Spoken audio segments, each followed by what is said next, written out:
Welcome to Tagalog Thursday. I'm so happy you're here with me on YouTube. Let me go ahead and just make sure our other friends are joining us as well. We have a really fun class tonight. Hello, everybody. Welcome to Tagalog Thursday. I have missed you. I've missed you a lot. Tonight is going to be a very fun night because I actually have something that we're going to use, and I think it's going to be very, very helpful. So if you looked at my Instagram story, you'll notice that I put a link up there for some flashcards that I made for us. So I have been working really hard. I made some Tagalog verb flashcards for you. And not only are they vocabulary words about the different verbs in Tagalog, but on the back of the flashcards are conjugations of the verbs as well. Oh, TikTok, let me see if I can flip the screen so that you can see it. Is that better? Yeah, there we go. Okay. So these flashcards are so great because they have the word on them, and then on the back is how you conjugate the verb. Okay, a lot of you have said, oh, verbs and conjugation are like some of the most challenging things about Tagalog. And it's true. And if you have watched my full-length Tagalog lessons on YouTube, then you know that there are different types of verbs, and then there are different categories, different conjugation patterns, and everything like that. And one of the things that I said is the more verbs you learn, that's kind of how you will learn what group these verbs fall into, right? So it's just a matter of gaining more vocabulary, and getting these flashcards will help you with that. Again, tonight's Tagalog lesson is about Tagalog verbs, and we are going to be using these flashcards that I made for us that have the Tagalog verb on the front, and on the back is the conjugation. Conjugation means changing something into a different form. So these are the conjugations in the present tense, the past tense, the future tense, and then there's one more conjugation in there, or one more type of phrase. It's the command. You'll see how they are used when we go through them. Again, if you want to get your own copy of these flashcards that I made, the digital download is on my Stan store. I put the link in my stories, but also it's in the in my bio as well. Go ahead and write where you are currently watching from. Maybe tell me how old you are, and does anyone have a shout out?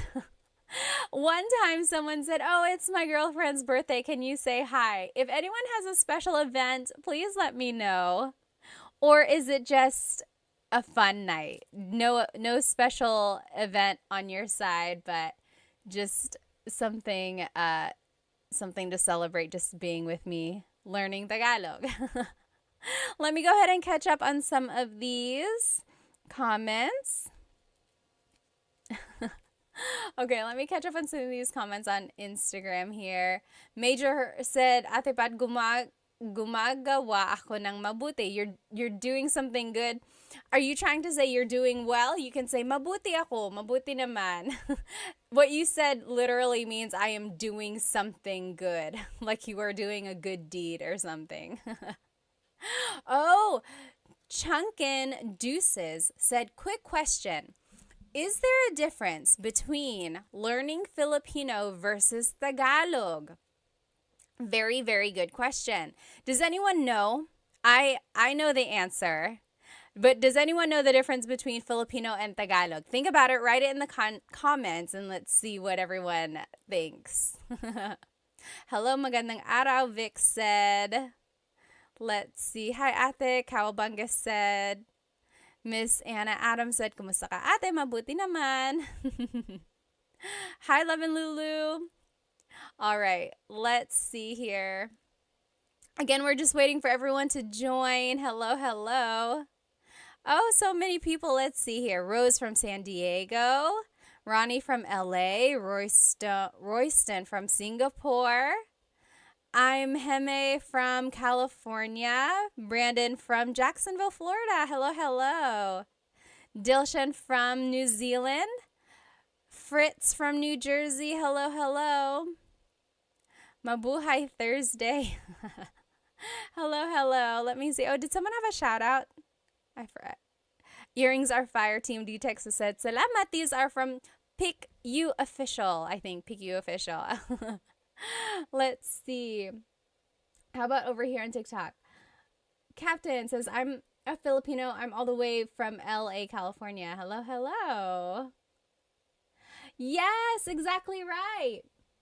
So Rocky's Barber. So the question was, Chunkin Deuces asked, what is the difference between Filipino and Tagalog? And over here on TikTok, Rockin' Barber said, Filipino incorporates the borrowed phrases and words. Exactly right. So Tagalog is a very old language. In fact, it's one of the oldest ones in the Philippines. There's like written by Bayin that's been found. It's just a very old language. And of course, the Philippines itself has had a lot of influence from so many countries, like Spain, of course, when they occupied it for 300 years. Then there was America and even Japan for a little while. And Chinese, because there were a lot of immigrants from southern China. So along with all of those different cultures, they incorporated a lot of those words into Tagalog. So much so that Tagalog itself kind of got mingled with all these languages. So they had to change it a little bit. And Filipino is the language that incorporates all of those different languages. For example, hikaw, the word hikaw is earring. That is a Chinese word, or it stems from the Chinese culture. But technically, there was at one point a true deep Tagalog word that was used before hikaw. And usually, I love Tagalog, like deep, deep Tagalog, because it's very literal. When you think of the word a chair in Tagalog is upuan. There are lots of different words for chair. Upuan is a word for chair. Like the verb upo means to sit, upuan means a place to sit. But also, a deep Tagalog word for chair is salumpuet. Salumpuet. So that's like true deep Tagalog. And it means, salo means to catch. Puet is your bottom. So salumpuet is something that is catching your bottom, right? Your chair. So that's the difference between Tagalog and Filipino.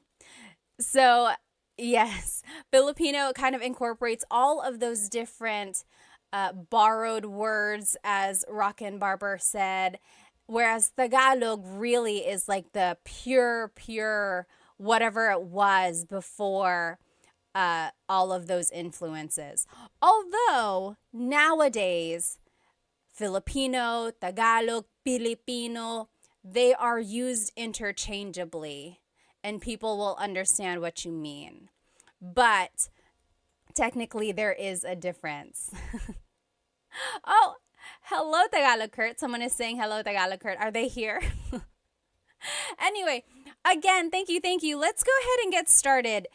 Tonight's lesson is going to be all about Tagalog verbs, okay?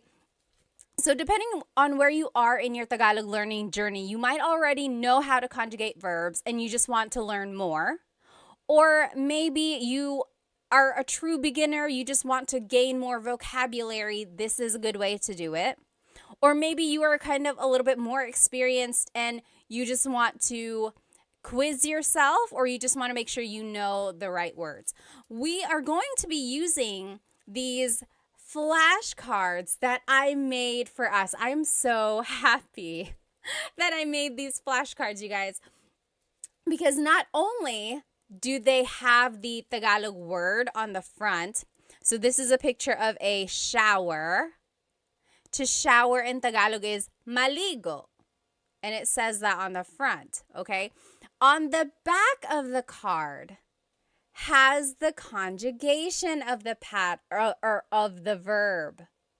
Okay, so it's like there are different ways you can use these cards. One way is to cover the Tagalog word and then quiz yourself. Be like, okay, what is to shower? What is to shower?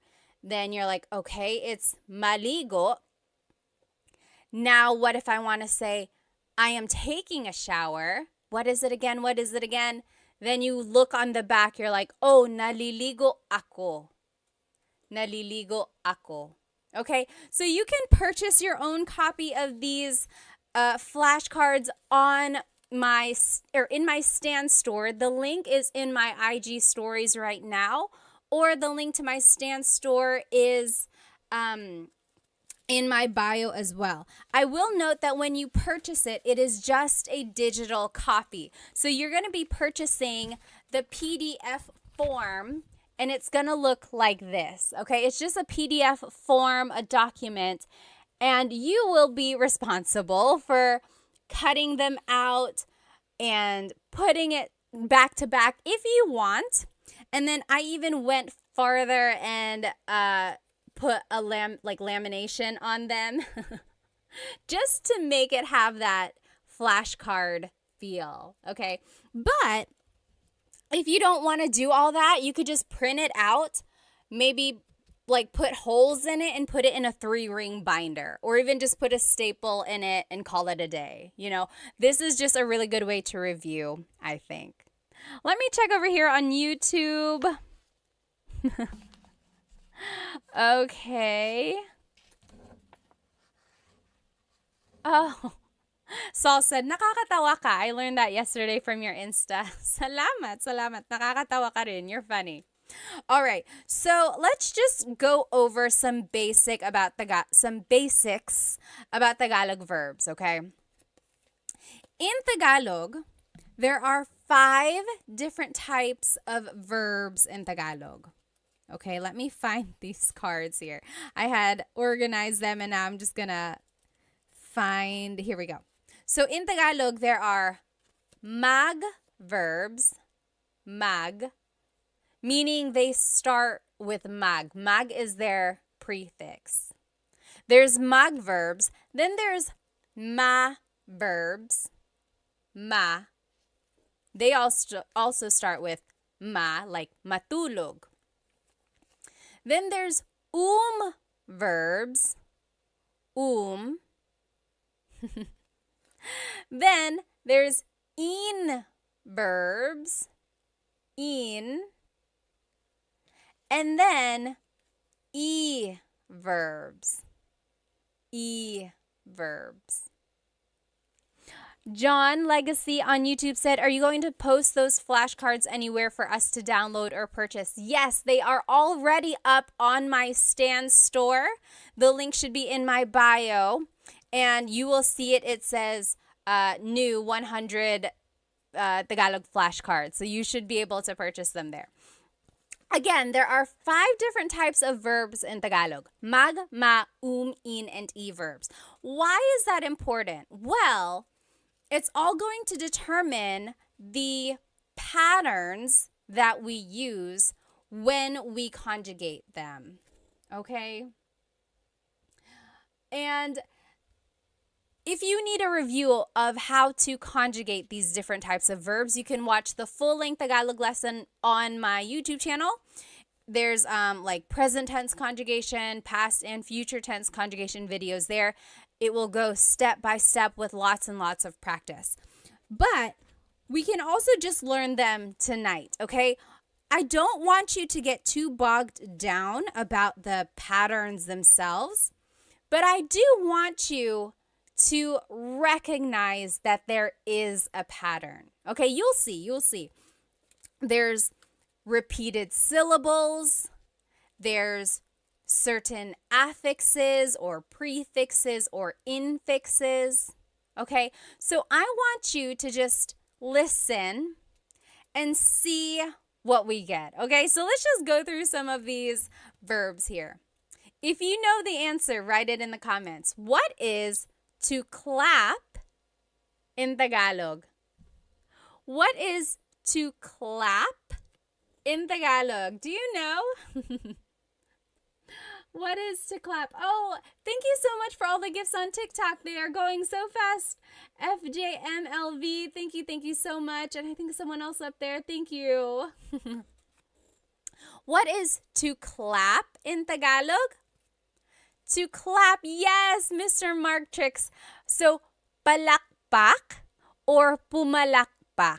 Very good. Yes. Oh, Solman, thank you so much for the roses on TikTok. Maraming salamat. Thank you. So, pumalakpak or palakpak.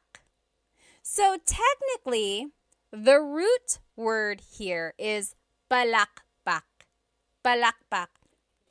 All verbs in Tagalog have a root, and then something is added to them to change the tense. For verbs, sometimes they are referred to as just the root, palakpak. Sometimes they are referred to with the already in it. So if you said palakpak, that is correct. If you said pumalakpak, that is also correct. JB on YouTube said magclap. Yes and no. So I love mag verbs because you can always use mag as a way to turn an English word into a Tagalog verb. If you don't know a verb in Tagalog, turn it into a mag verb and conjugate it that way. So JB said magclap because they couldn't remember what to clap is. So, but technically it's palakpak or pumalakpak. Now let's take a look at how it's conjugated. Oh, Jess, thank you so much for the gift on TikTok. Maraming salamat. So if you want to say I am clapping, it would be pumapalakpak ako. Pumapalakpak ako. So that's just right here. Again, these flashcards are on my Stan store. You can purchase the digital copy and then you can cut them out and laminate it yourself. On the front of it is the verb. On the back are the conjugations. Okay, so in the present tense, it would be pumapalakpak ako. Pumapalakpak ako. Oh, Saul, thank you so much for the badge on Instagram. Thank you.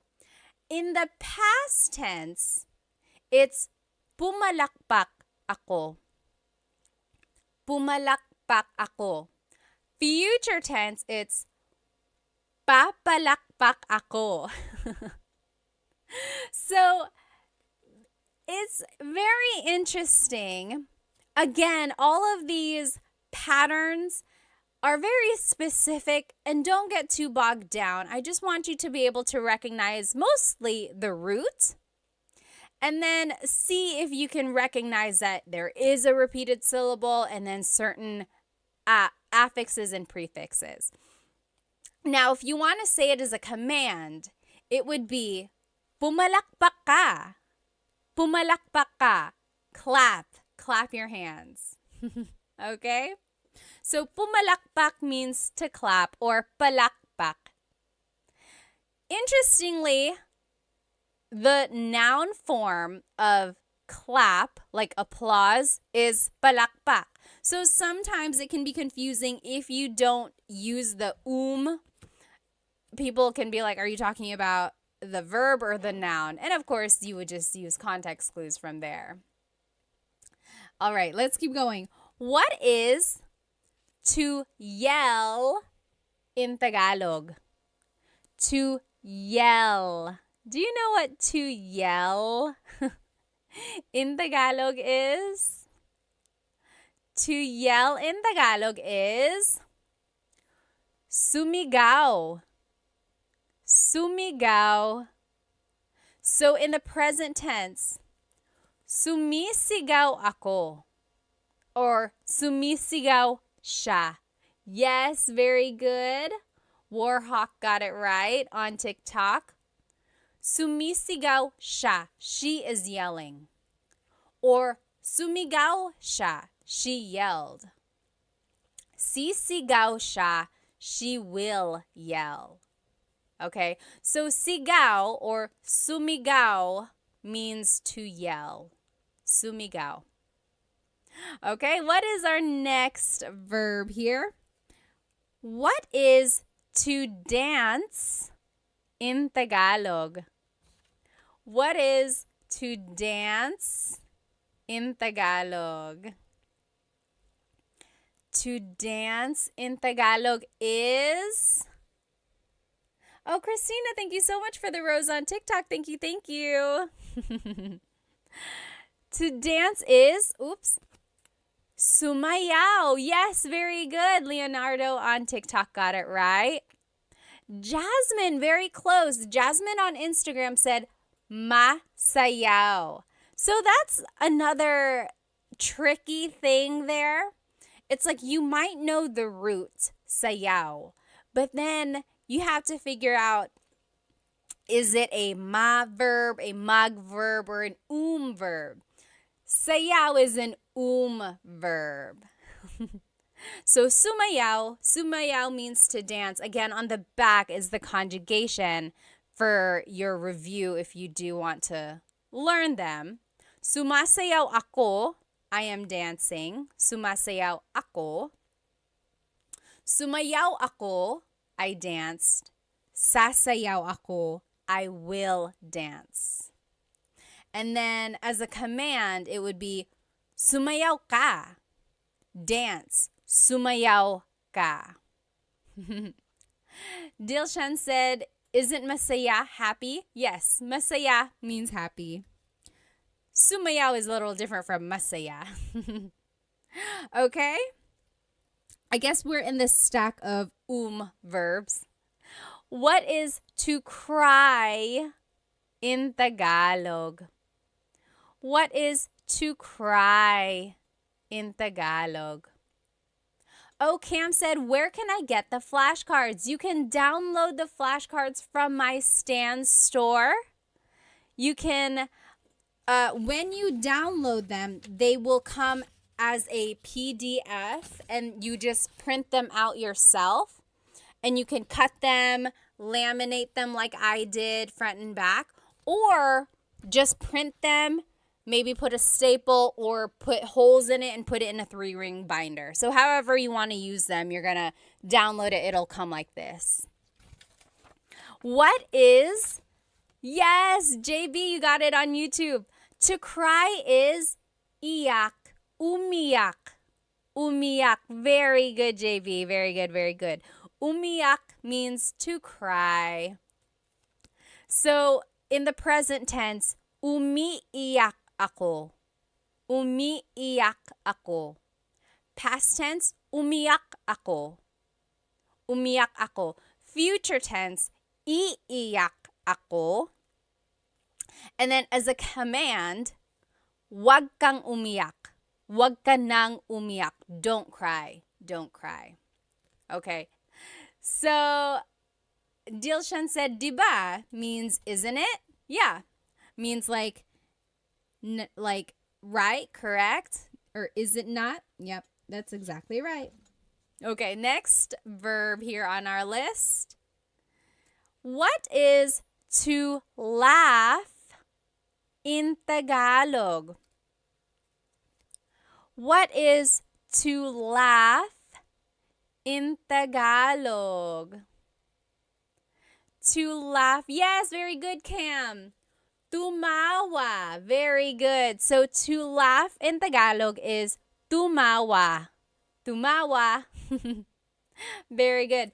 So tumatawa ako. I am laughing. Tumatawa ako. Or tumawa ako. I laughed. Tumawa ako. That's past tense. Tatawa ako. I will laugh. Tatawa ako. Or as a command, tumawa ka. Laugh. Tumawa ka. Okay?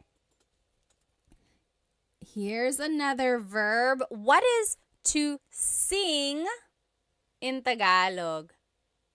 To sing in Tagalog.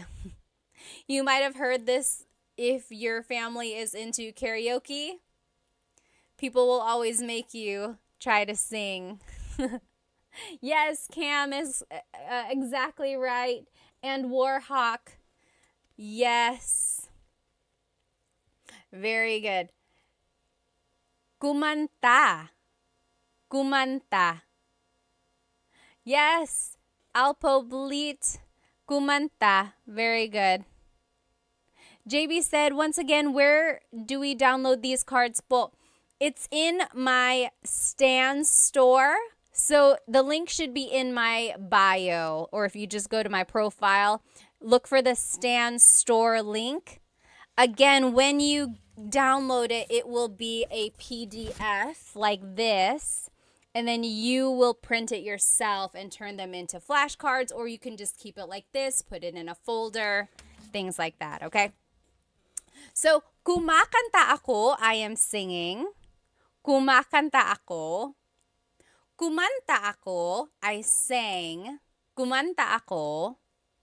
Kakanta ako, I will sing. Kakanta ako. And as a command, kumanta ka, kumanta ka.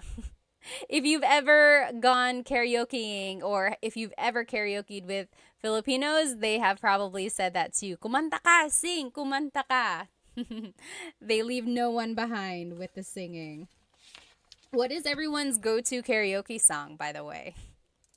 I like Crazy for You by Madonna. I like, what else do I like? I don't know. I'm not like an amazing singer or anything. Oh, what's that one song that I like? I'll have to think about it. Yes. Okay. Oh, you might have already seen it. What is to hug in Tagalog? To hug. Oh, Captain said All of Me by J.M. Guzman. Oh, I don't even know what song that is. I'll have to look that up. Hart said Whitney or Mariah Star Spangled Banner. Number 1, do they even have that version? And number 2, I need some evidence, please. Yes, very good, very good. Oh, Captain said rap songs by Andrew E. Do you know who Andrew E. is? Andrew E. is a popular rapper in the Philippines.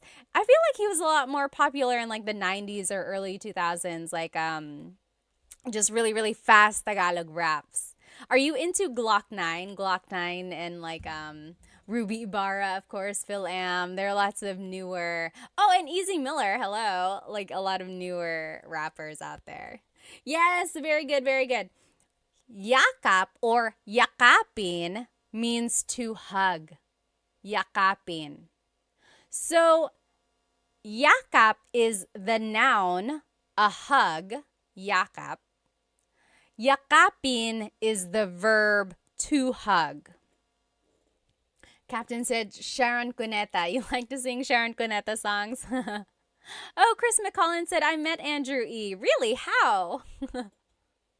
Jez said Dilaw by Maki. I don't think I've heard that one. I'll have to look that up. So yes, yakapin. Now we're in the in. Where am I? In verbs. In. So the first set of verbs we looked at were verbs. These are in verbs. The difference there is that verbs can be object or actor focused.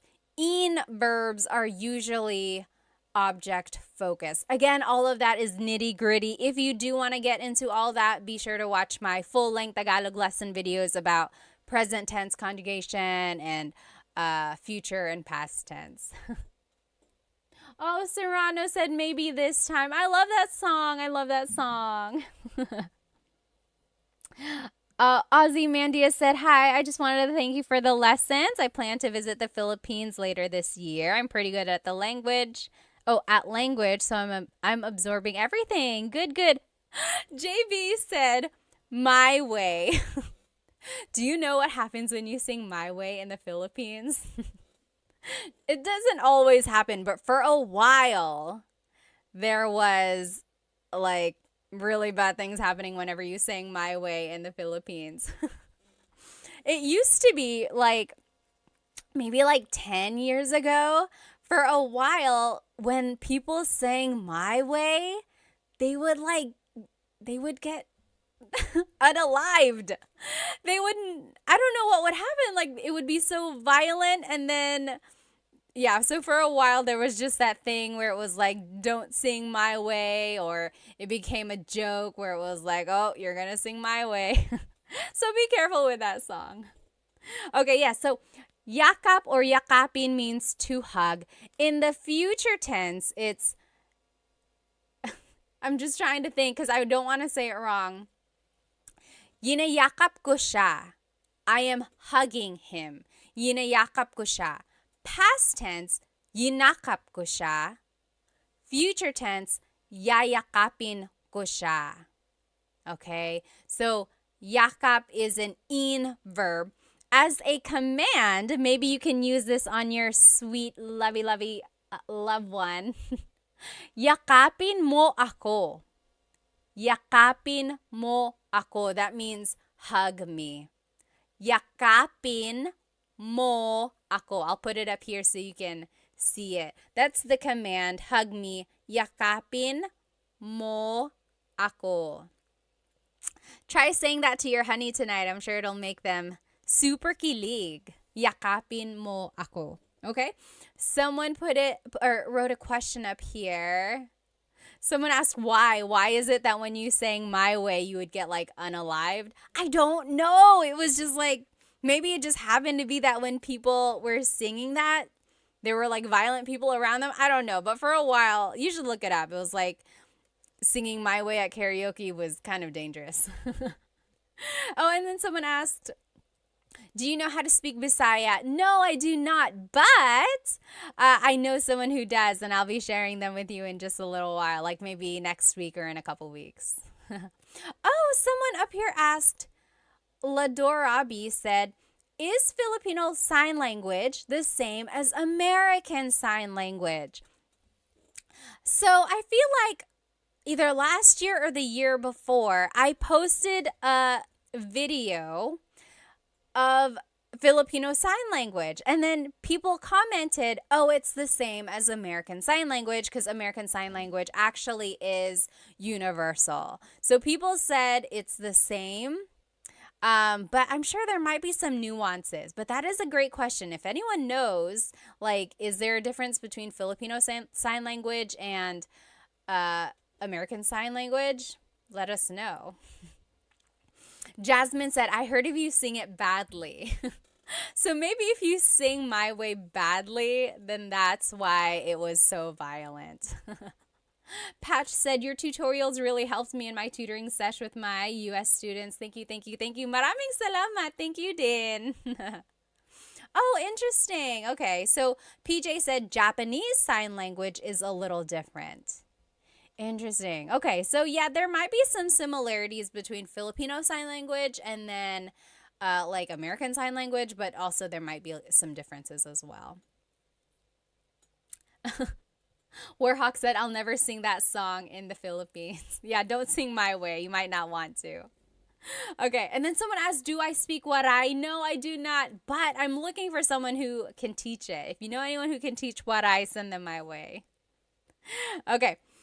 What is to pull in Tagalog?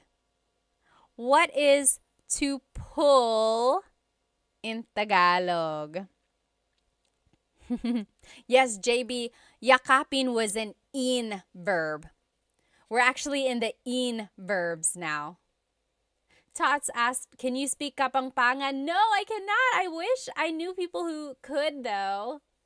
Yes, Serrano. Hilahin. Very good. Very good, Warhawk. Hilahin. Hilahin. Very good.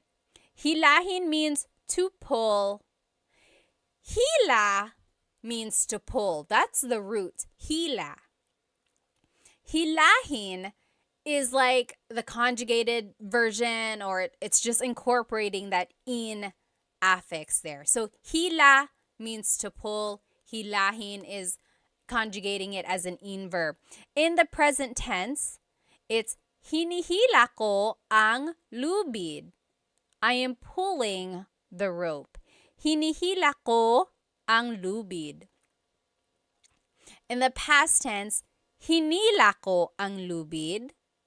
In the future tense, hihilahin ko ang lubid. As a command, it would be hilahin mo ang lubid. Okay, so again, I just want you to notice the root word. I want you to notice that there is a pattern. You don't have to get into the nitty-gritty of all the exact patterns if you don't know them yet. But see if you can recognize oh, that sounds like it's present tense. That sounds like it's past, or that sounds like it's future. Okay. But more than anything, I do just want you to get the root word to be able to recognize that, oh, hila means to pull. Again, these cards, these flashcards are on my stand store. You can purchase them. When you buy them, though, remember that it's going to be the digital download, and it will come as a PDF. When you print them out, you can cut them, you can laminate them like I did, or you can just keep it like this in a folder and use it to study, okay? You said, can you send me that card? Someone said on TikTok. Just go ahead and get it from my stand store. There are 100 verbs. 100! I found 100 verbs for you. But tonight we're only going to do maybe 25 or 30. I went through and got some of the more common ones for us to learn. But there are 100 verbs. You gotta go get it. Oh my goodness, you gotta go get it. Okay. Now, what is to sweep in Tagalog?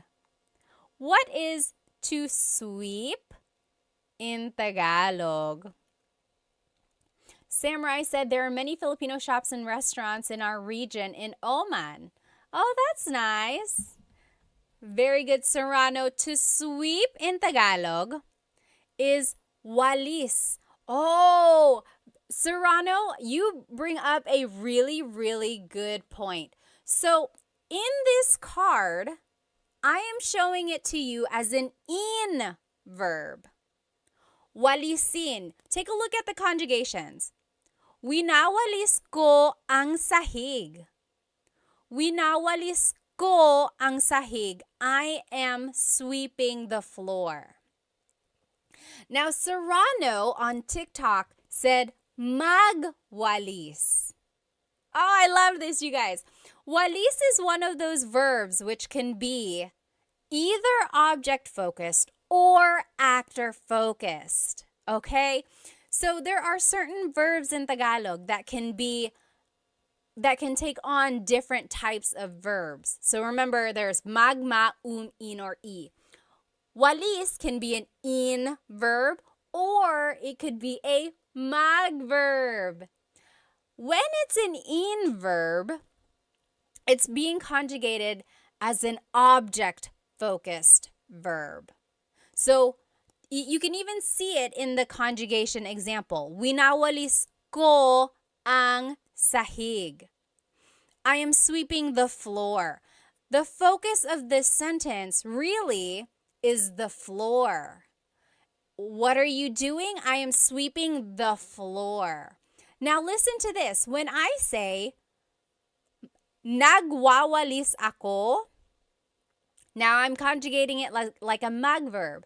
Nagwawalis ako, that just means I'm sweeping, right? It's a complete sentence. Nagwawalis ako, I'm sweeping.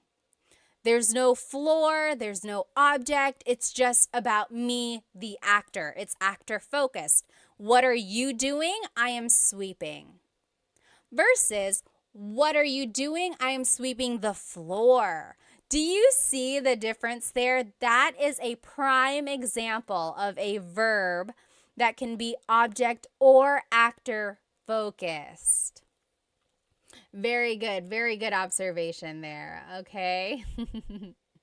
Tim said, I love those cards. Thank you. Thank you. Again, these cards you can get on my Stan store as a digital download. When you purchase them, it's going to come as a PDF form and you can cut them out and laminate them like I did, like front and back. Or you can just keep it in a folder and use it to study that way. There are 100 verbs in this pack. Okay? Okay. Oh no, I have to go, Rayo said. Bye. Salamat. Let's see. This random name said, are you American? Yes, I am. And I'm also Filipino. Okay.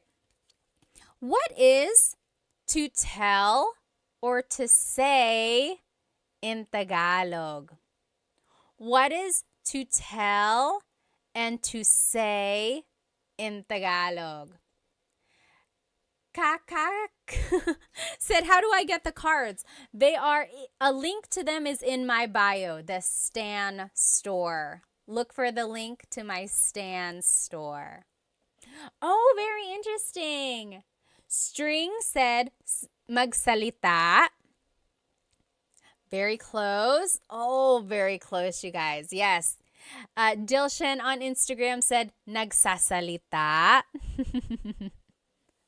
JB said, is the Stan store on your IG page? You can find it in my YouTube channel as well. Just go to the About Me area and then look for the Stan store.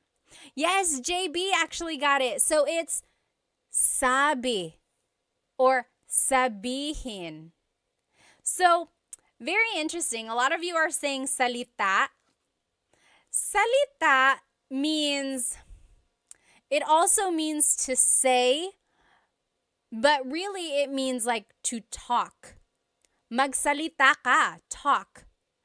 But also it can mean like say something. So salita and sabi are very similar. It's kind of like saying say, tell, talk, right? They're all kind of similar. Sabihin technically means to tell or to say. Very interesting. Oh, Yahia said, what is the best free app to learn Tagalog? Anyone know what is the best free app? I know of like this one app I made a video for.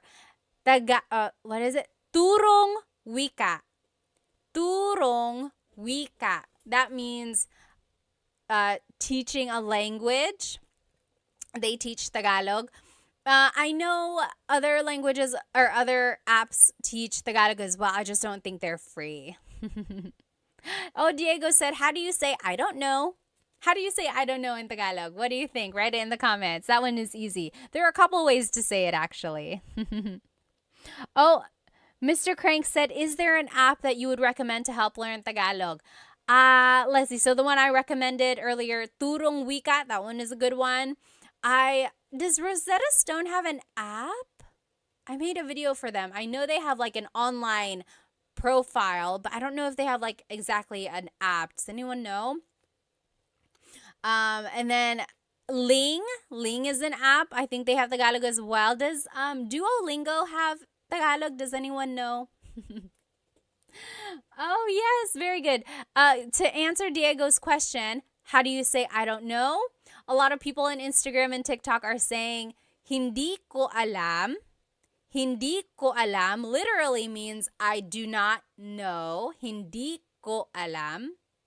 Or an easy way to just say it is ewan, ewan, or ewan ko.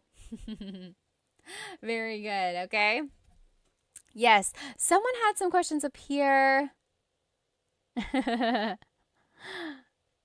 Oh, Diego said, hi Pat, ako si Diego. Currently started your first video on Tagalog and I can't wait to learn more. Very good, very good. Okay. Let's keep going. So yes, sabi means to say or to tell. So take a look at the conjugations. Maybe that'll help you kind of determine or help you understand the difference between sabi and salita. So, sinasabi ko sa kanya. Sinasabi ko sa kanya. I am telling him. I am saying it to him. You see the difference there? Sinabi ko sa kanya. I told him. Sasabihin ko sa kanya. I will tell him. Okay? And then, as a command, sabihin mo sa kanya. Tell him. Sabihin mo. Oh, okay. Diego said Duolingo does not have Tagalog. Interesting, interesting. What is to find in Tagalog? What is to find in Tagalog?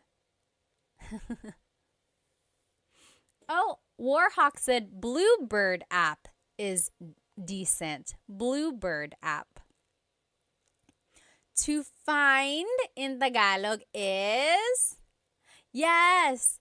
So, hanap is the root word. Hanapin is the verb. Hanapin, to find something. Hanapin. Like, oh, hanapin mo. Find it. Hanapin.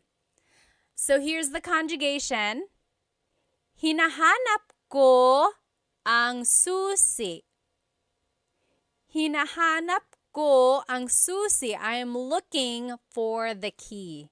Hinahanap. That's the present tense. Past tense, hinanap ko ang susi. Hinanap. I looked for the key. Hahanapin ko ang susi. Hahanapin ko. I will find the key. Okay? So again, hanap means to find. Hanap. Oh, JCast said, where do you buy these flashcards? You can buy them from my Stan store. Link is in the bio. Look for my Stan store. You will get the digital download. You will get the PDF form, and it looks like this. And then you can cut it, laminate it like I did, or you can just keep it like this, maybe put it in a folder or in a binder, and then use it to study like that. But I have 100 verbs for you. 100. Oh my goodness. I'm so happy for you guys that you have this resource. But we're only going over like 25 tonight. Oh, thank you so much. Sean said, I bought them. Salamat. Maraming salamat. Okay. What is to run in Tagalog? What is to run in Tagalog? Oh, Major said, Ate Pat, can you give me a Tagalog tongue twister? Ooh. Let's see. Let's see. There's so many. I don't want to say it wrong now. There's that one. It's like Mecánico ni Monica. Minicánico ni Monica. Minicánico ang... I don't even know what it is now. Someone write it in the comments. Minicánico ni Monico ang makina ni Monica. Minicánico ni Monico ang makina ni Monica. That means Mokino, the mechanic, fixed Monica's machine. Minicánico ni Monico ang makina ni Monica. Oh my goodness. And then there's so many more. Yes, so to run in Tagalog is very good. Blasian, you got it. La, Yesam, and JB, you got it. Tumakbo. Tumakbo. Yes, very good. Tumakbo. So, takbo is the root word, takbo. Tumakbo is showing that it's an conjugation. Tumakbo. So, if you want to conjugate it, tumatakbo ako. I am running. Tumatakbo ako. Or, tumakbo ako. I ran. Tumakbo ako. Tatakbo ako. I will run. Tatakbo ako. Julie and Captain both just asked back to back, where can we get these cards? Yes, so these flashcards are on my Stan store, stan.store/Tagalog Time Pat, or you can just go look on my bio. Look for the link that says Stan Store, and it's going to be a digital copy. When you purchase it, it's going to look like this as a PDF, and then you will be able to cut it, put it together, laminate it like I did, or you can just keep it like this, keep it in a folder, and study it like that. But there are 100 cards, 100 verbs. Oh my goodness. Okay, what is to drink in Tagalog? What is to drink? Oh, Diego on YouTube said, when do I use mo? So mo is a possessive pronoun, and you use mo for certain verbs if it's an object-focused verb. Okay?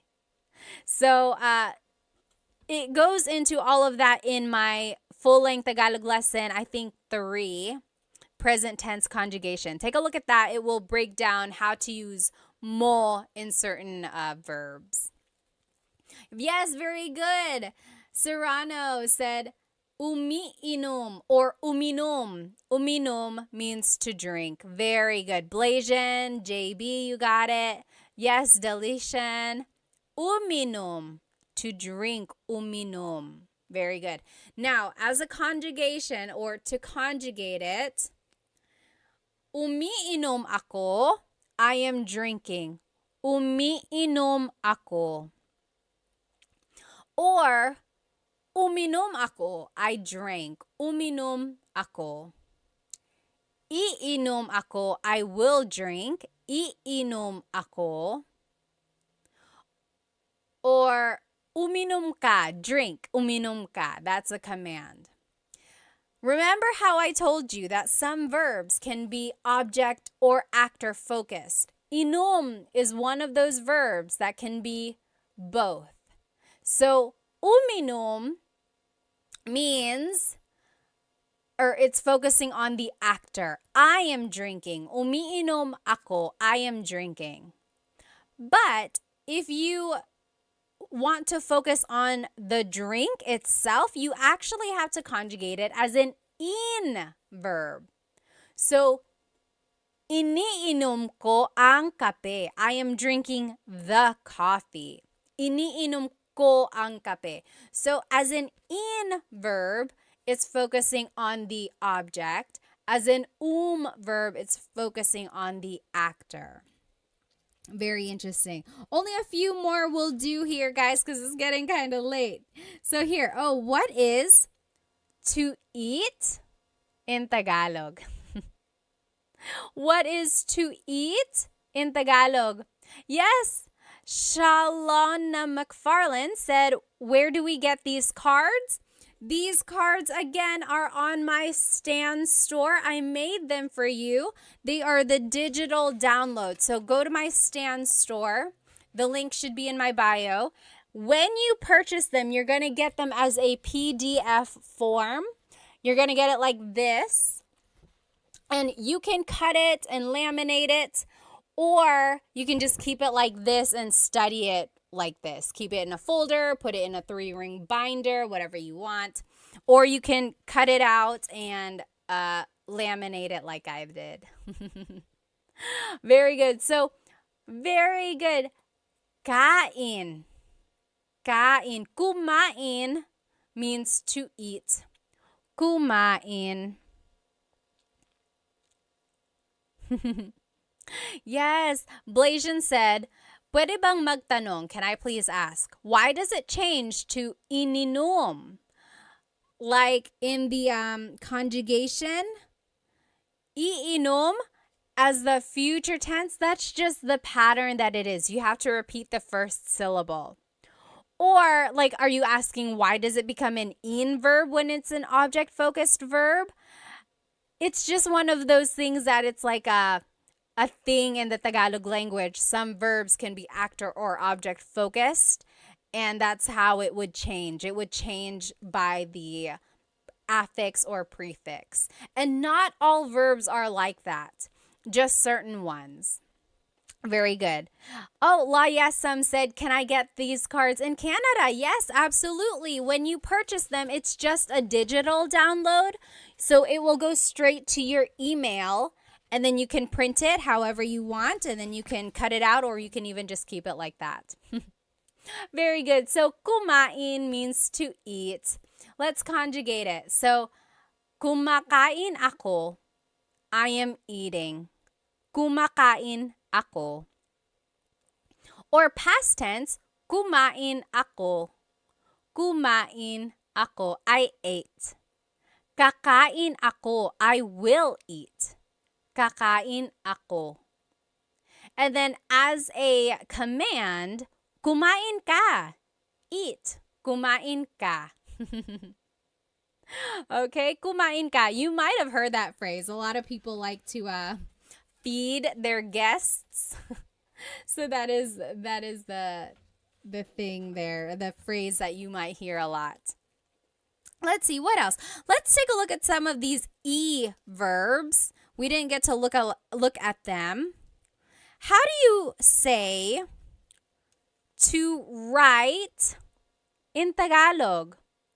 To write. So to write something. I'll give you a hint. It's an E verb.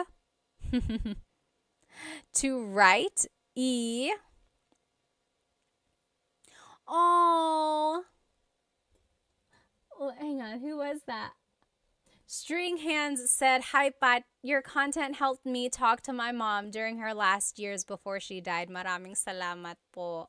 Oh, my goodness. Strings, first of all, I'm so sorry for your loss, but also, I'm so happy to have helped you. Stay strong, okay? I lost a parent too, and it's not easy. Not easy at all. Oh, Julie said, I can't find your Stan store. Let's see. Go to my link or go to my bio, and I think just click on whatever link is there, and then more links should pop up. So go to the Stan store. Someone even put it up here. I think you just type in stan.store/Tagalog time pat or Tagalog time.pat or something like that. You could even try to Google stanstore.com. I'll definitely put a post or make a post about it afterwards so we can all find it. Oh, very interesting. Yes. So Serrano again said magsulat. I have it as an E verb, isulat. Yes, Blasian also said nagsulat. So yes, this is one of those things these are one of those verbs. Again, isulat means to write, but that's focusing on the object. Like, isulat mo ang pangalan mo. Write your name. Isulat mo ang pangalan mo. Write your name. But magsulat just means writing. Like, nagsusulat ako, I am writing. Oh, someone on TikTok said it's only showing the coffee, buy me a coffee. Oh, yeah. So if you're on TikTok, maybe just go open a browser and do stan.store/Tagalog time with Pat or tagalogtime.pat, or you can go to the links in my Instagram. It'll be there. Stan Store.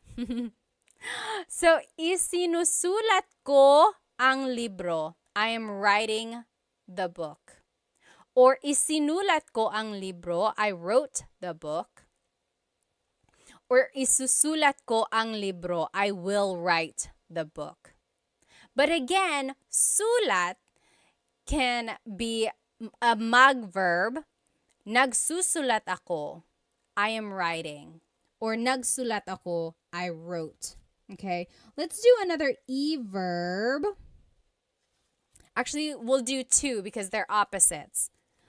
What is to raise and to bring down?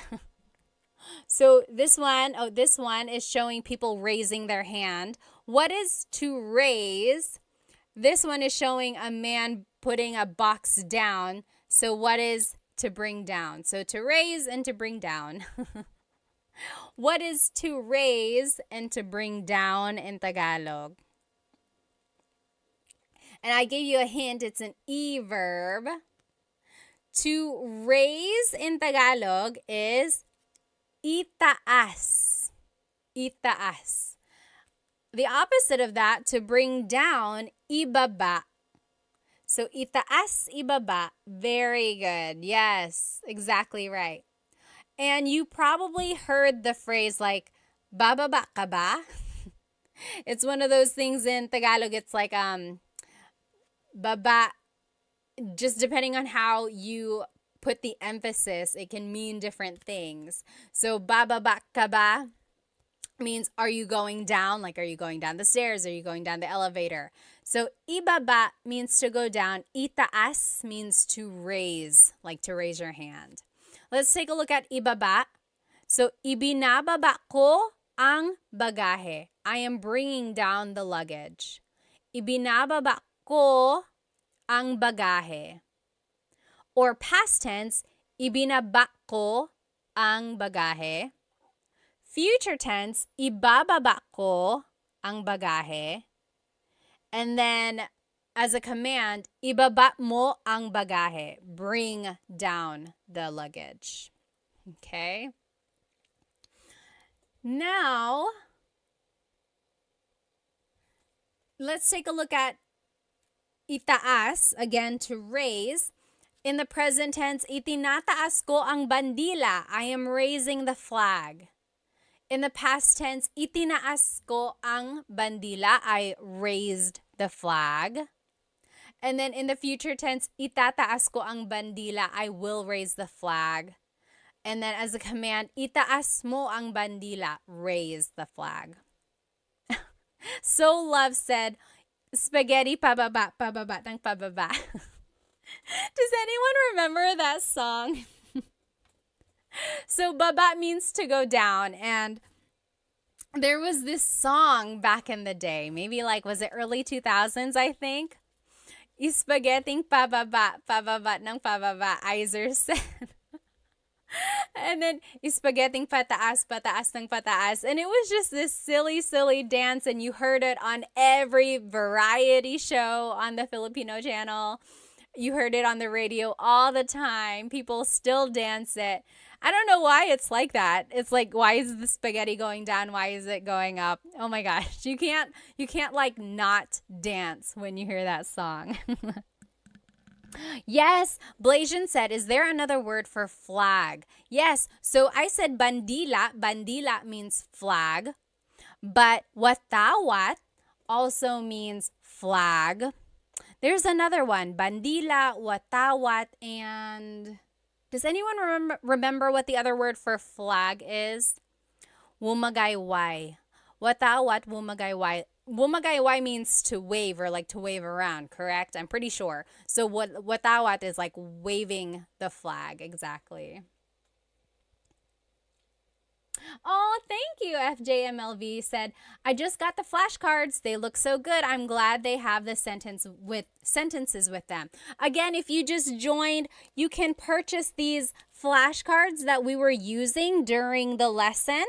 On the front is the Tagalog verb, and then on the back are the conjugation patterns in the present tense, past, future, and a command. It's like an example. So I think it'll really help you learn more verbs. And when you download it, it is a PDF digital download. So you will be able to cut it out and laminate it if you want to, like I did. Or you could just keep it like this. Maybe put a staple in it, or you can put it in a 3-ring binder and just use it to study that way, okay? And there are 100 verbs, 100. I looked up all of the different verbs for you, so I think this will really help if you're trying to learn more Tagalog verbs. Again, you can get it from my Stan store. Stan store. The link should be in my Instagram bio. I think on TikTok we're having a hard time finding it there. So just go to my Instagram or YouTube. The link is in there. Bandera. Yes, I think that's another word for flag as well. Well, you guys, I had so much fun with you tonight. I hope to see you again soon. There are so many more verbs. Again, there are 100 in this pack. This is only like 25 or 30. So maybe next time we will go through more. Oh, FJM said, what are on your YouTube slides? I'm trying to learn more for my fiance. The YouTube slides, if you decide to buy those are just the whatever slides you see in the video. So back up. I make full-length Tagalog lesson videos on YouTube, so those slides are what go with the full-length Tagalog lesson videos. Okay. Budak Baru said, where can I get the flashcards? I'm not from the Philippines. You can get them on my Stan store. Go to my Instagram, click on the link in my bio, and look for Stan store. And it will be a PDF download, and you can download them, you can cut them out, you can laminate it, or you can just keep it like this and study it, okay? Yes, let's see. Yes, Benny, did you get that? Benny also asked, where can I get them? Again, on my Stan store. You just get the digital download, and then you can make the cards or you can keep it like this, okay? Well, I will see you guys next time. I hope you have a great rest of your night. Maraming salamat po. See you next time.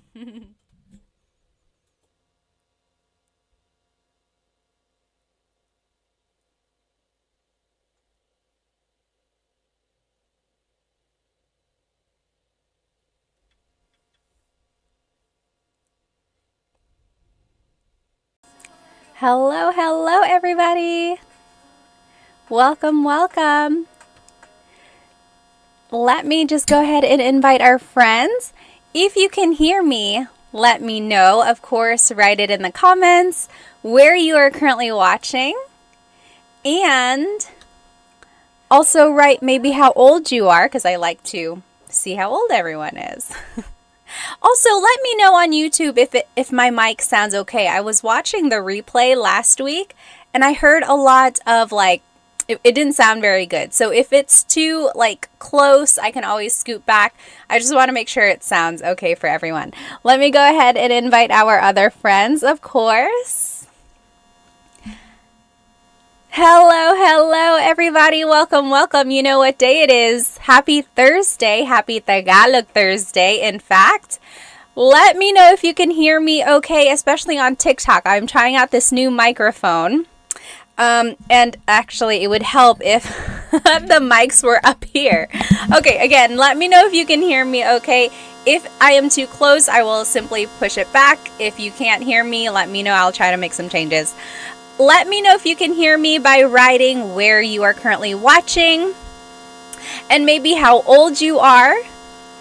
And as always, this Tagalog lesson is up on my YouTube channel. I am live on YouTube, TikTok, and Instagram. Hop onto my YouTube channel, Tagalog Time with Pat, and you will be able to follow along with this lesson. And this is a good lesson. I think you're going to enjoy it. You're going to find it pretty useful. Awesome. Okay, so I see, let's see, Soul to Weeze is from California. John on the Move is from New York. Hello, hello. Hi, Planet Jamie. Hello, hello. Watching from the Philippines, and I'm 15. Oh my goodness. Who is that? What does it say? Hello, hello. Where in the Philippines are you watching from? That's so awesome. Jack DeHoog is from Alberta. Hello, hello. Gene is from East Strickland. I'm sorry, East Tennessee. His name is Gene. All right. Let me know if it sounds okay. And if not, we'll make some changes, okay? Otherwise, again, go ahead and jump onto my YouTube channel. And that is where you can follow along with this lesson.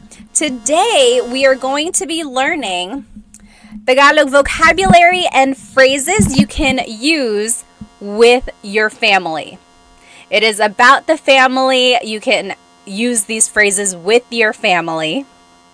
Okay, let me just go ahead and see where everyone is watching from. Mr. Aaron Arnold is from Monterey, California. Crispy Crunch is from Cali. Crown, hello, hello. Hello from Texas. TMD Texas said. Gakukolka is from Hawaii. Hello, hello. National City, California, Erwin said. Hello, hello, everybody. All right, Santa Barbara, California, Vince said. John said, ang aking pamilya. Yes, again, this whole lesson is up on my YouTube channel. And today we're going to be learning about vocabulary phrases, or vocabulary words and phrases that you can say with your family. And I think it might be useful to you. So go ahead and jump onto my YouTube channel. So this is our lesson agenda for today. We're going to be learning family vocabulary. We're going to be learning phrases about the family. And then we'll learn phrases for the family, like things you can say to each other. And then we will review the vocabulary. And then we will do a translation practice. I always like doing this translation practice. At the very end of the lesson, I will say this paragraph or this short little monologue to you, and let's see if you can understand what I'm saying. Okay, so that's at the very end. Let's just go ahead and jump right into it. So again, this whole thing is on my YouTube channel. Here is a family tree. I think the easiest way to go through all of our family members is just to take a look at a family tree. So pamilya is family. Pamilya. Up here at the top, we have our lolo and lola. So lolo and lola, your grandfather and grandmother. Hang on one moment. Let me fix this for YouTube. Let me cover my face so you can see. There we go, YouTube. Okay, so here is the family tree. Again, lolo is your grandfather. Lola is your grandmother. Okay, and usually a lot of families distinguish their lolo and lola on one side from the other by giving them a nickname. Like I always called my grandmother Mama Lola. And my other grandmother, she passed away before I was old enough to really get to know her, but she was Lola as well. So some people call their Lolas something else, and their Lolos something else. Kind of like in English, we might call our grandparents like Nana, Papa, or something like that. What do you call your grandparents? Just wondering. Go ahead and write it in the comments. Hello. Oh, Yaz says, hi, I like all your videos. Maraming salamat. Music says, magandang umaga. Hello, hello. Oh, thank you so much for the gift. Maraming salamat. I wish it said the name whenever a gift was bought. Grin, thank you so much. Alrighty. Oh, my mother's name. My mother's name was Lola. Like Lola? Awesome. Yes. Mary Loves says Nanay. That's a very common name to call a Lola. Like even I call other people's Lolas and Lolo Nanay. I'm like, oh, kamusta si Nanay? How is your grandmother or grandfather? All right. So Lolo is grandfather. Lola is grandmother. Now, if we go down the family tree, now these are the mga magulang. Mga magulang, those are parents. Okay, magulang is parents. Mga makes it plural. So, anytime you want to make something plural, you have to add the word mga. Mga. It's not like in English where you would just add the letter S at the end. You have to add that word mga to make it plural. So, mga magulang is parents. Okay, now the vocabulary word for father in Tagalog is tatay. Tatay. The vocab word for mother in Tagalog is nanay. So tatay and nanay. Those are mga magulang, so parents. Now, some people call their dad tatay. Some people call, excuse me, I could feel that coming. Anyway, some people call their mother nanay. Oftentimes they call their mom and dad something else. Mama, papa, mommy, daddy, whatever you prefer. Thank you. Dominique said, bless you. Maraming salamat. Yes, yes. Francis said, nay. Sometimes you can just call your nanay, nay. Right? So, nanay, tatay, that is mother and father in Tagalog. And those are mga magulang, parents. Okay? Then, when they have a child in Tagalog is anak. Anak. That is a child. That is their anak. So, the nanay and tatay or the magulang, they have an anak. Anak. Sometimes moms and dads will call their child anak. Like, oh, anak, kain na tayo. Anak, kain na tayo. It's almost like saying, son, it's time to eat. Or daughter, it's time to eat. It's just anak. But very interesting is there is no word for like son or daughter. Anak by itself is a gender neutral word. In order to distinguish whether or not someone is talking about their son or daughter, what do you think you would have to do? We touched on this last week when we played Filipino Jeopardy. We had a question about like gender neutral words. Do you remember what you have to do in order to kind of distinguish what like gender it would be, whatever gender they're talking about? Well, so if you wanted to say son, it would have to be anak na lalaki. Yes! Richard V on YouTube, you got it. Anak na babae is daughter. Anak na lalaki is son. Drake on Instagram, exactly right. You got it. So again, anak is a gender neutral word. There are a lot of words actually in the family vocabulary that are gender neutral, which I find very interesting. Like anthropologically, why is that? It's just like one family unit, and it's like it doesn't really matter if they're talking about a boy or a girl. It's like, yeah, that's just my son. I think it's so interesting. Like a language will tell you a lot about the values of a culture. Anyway, that's a side note. So again, anak is a gender neutral word. So in order to say son, you would have to say anak na lalaki. So if someone was like, this is my son, it would be ito ang aking anak na lalaki. That was a very formal way to say it, but you get what I mean. They would have to distinguish anak na lalaki. Or if they wanted to say like, I am buying this for my son, it would be binibili ko to para sa anak kong lalaki. Anak kong lalaki. I'm trying to figure out where you add the nang. Anak kong lalaki. I think that's right. Anak kong lalaki.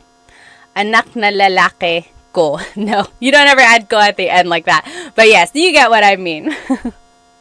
Yes, exactly right. A Douglas, babae or lalaki. Babae is woman. Lalaki is man. And then Ricardo said, like, ma'am, sir. Ma'am, sir is a little, it's an interesting thing. Like, whenever someone is shopping in the Philippines, they're like, hi, ma'am, sir. I think just over time, people got used to saying it together. And so it became one thing. Okay, so that's anak. Anak is child. Now, if a person gets married, that would be their asawa. Asawa. So again, if you're following along on YouTube, here's our family tree. Asawa is their spouse. Spouse. Again, another gender neutral word. It's not husband, it's not wife, it's asawa. Like, I call my husband asawa, not literally, but like he is my asawa, and he calls me, I am his asawa. You know, it's not like husband or wife, it's just spouse. Very interesting, right? So asawa is spouse. It encompasses like the wife and husband gender there. Let me go ahead and just read some of these comments. I don't want to miss any questions.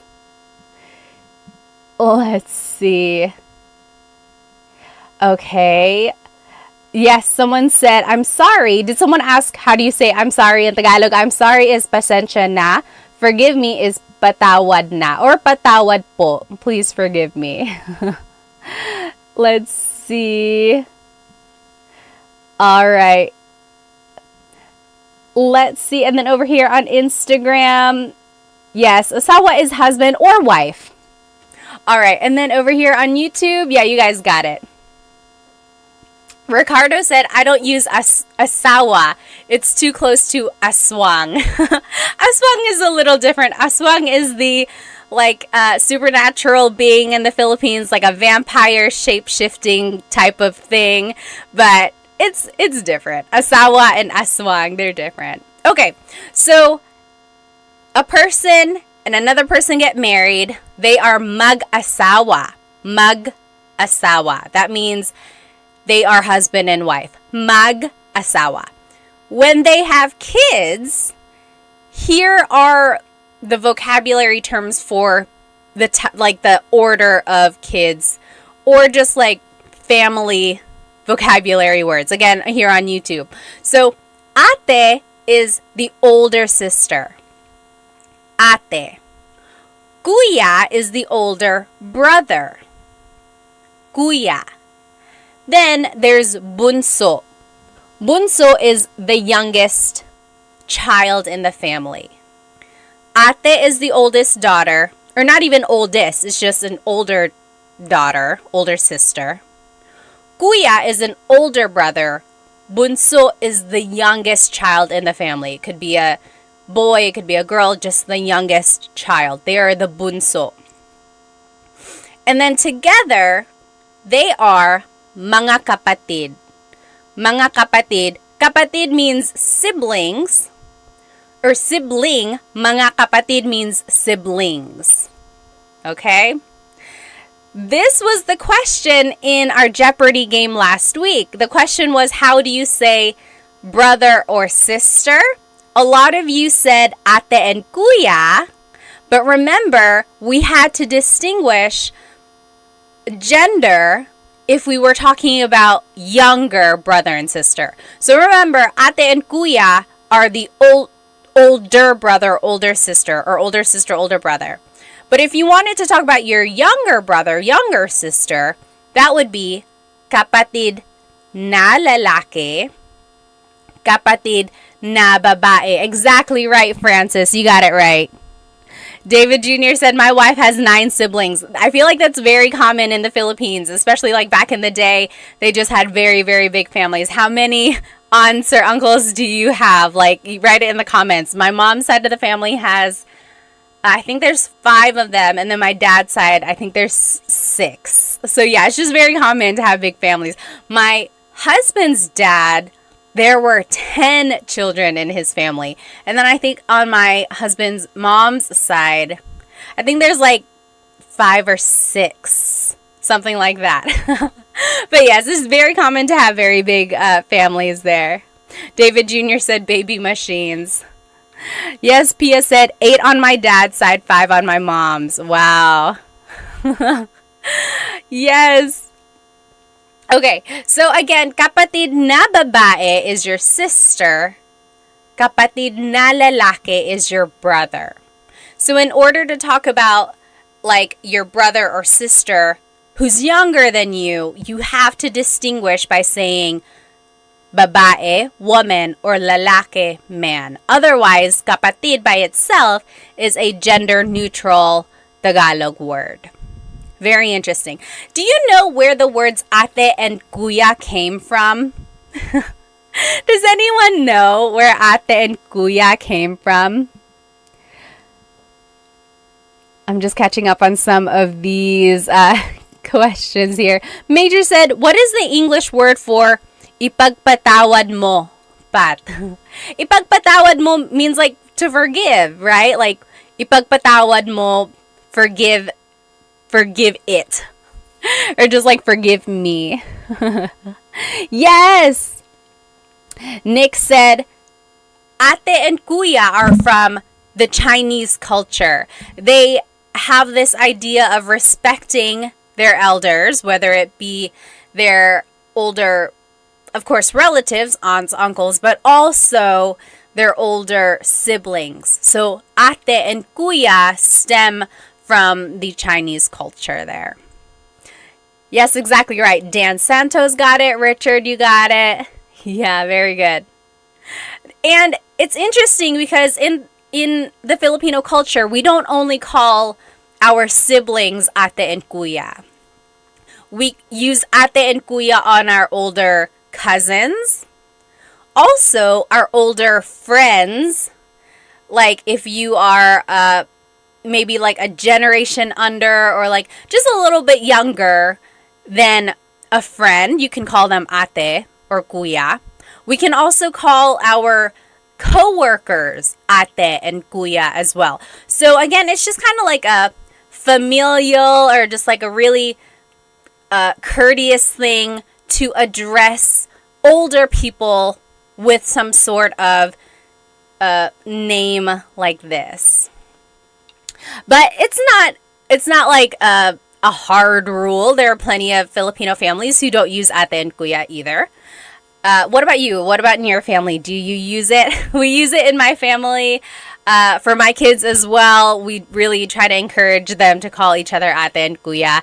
I think it's just we like to keep that in our family. Okay, so let's keep going. So that is our family tree. Okay, so there's the grandparents, lolo and lola. Mga magulang are the parents, and that's tatay and nanay. Then they have a child, that's anak. They get married, that's their asawa.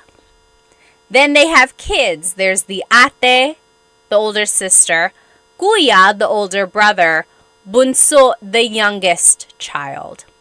Altogether, they are mga kapatid, siblings. Okay, let me catch up on some of these comments here. Oh, Stock Class on Instagram said or asked, is it rude to say kuya if you're the same age or younger by mistake?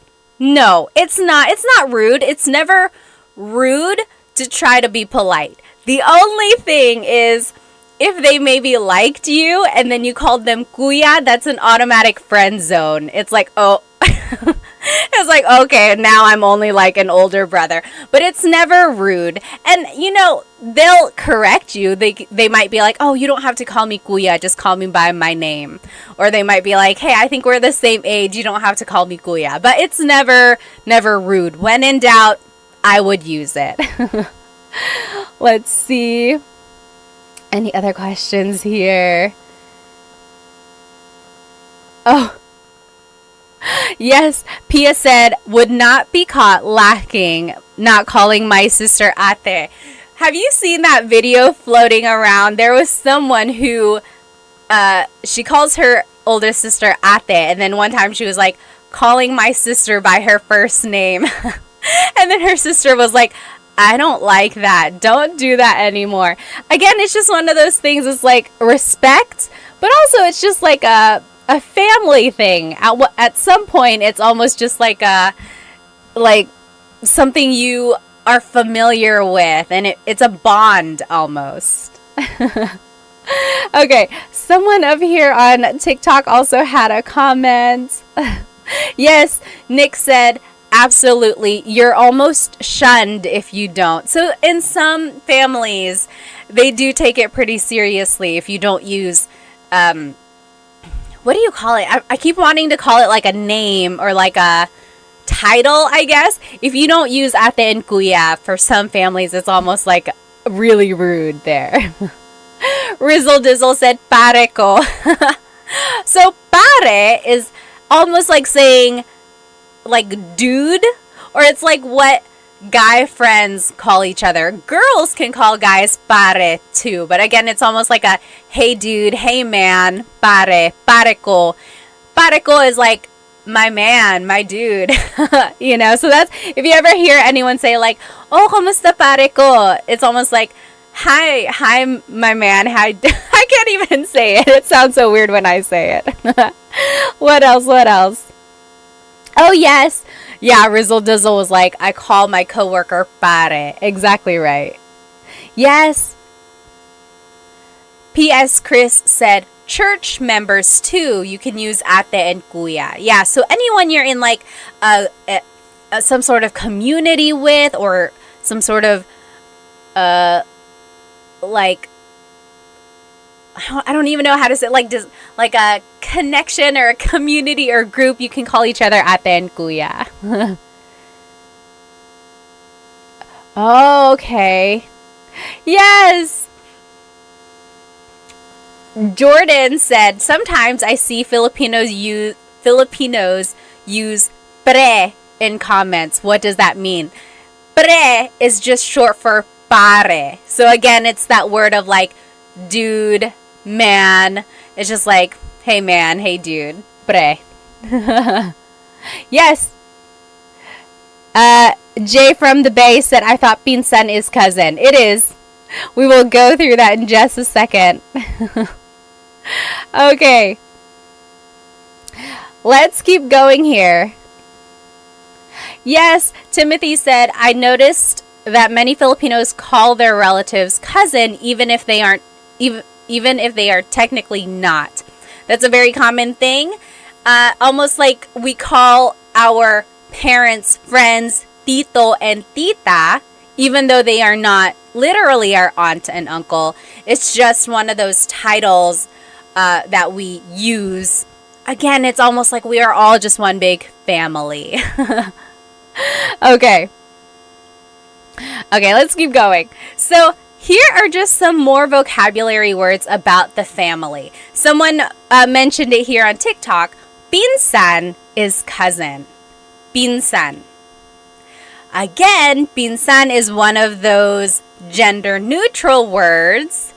So if you wanted to say my girl cousin, my guy cousin, it would be pinsan na babae, pinsan na lalaki. I guess in English too, cousin is pretty gender neutral. It's not distinguished there. So pinsan is cousin. Then there's pamangkin. Pamangkin is niece or nephew. Pamangkin na babae, niece.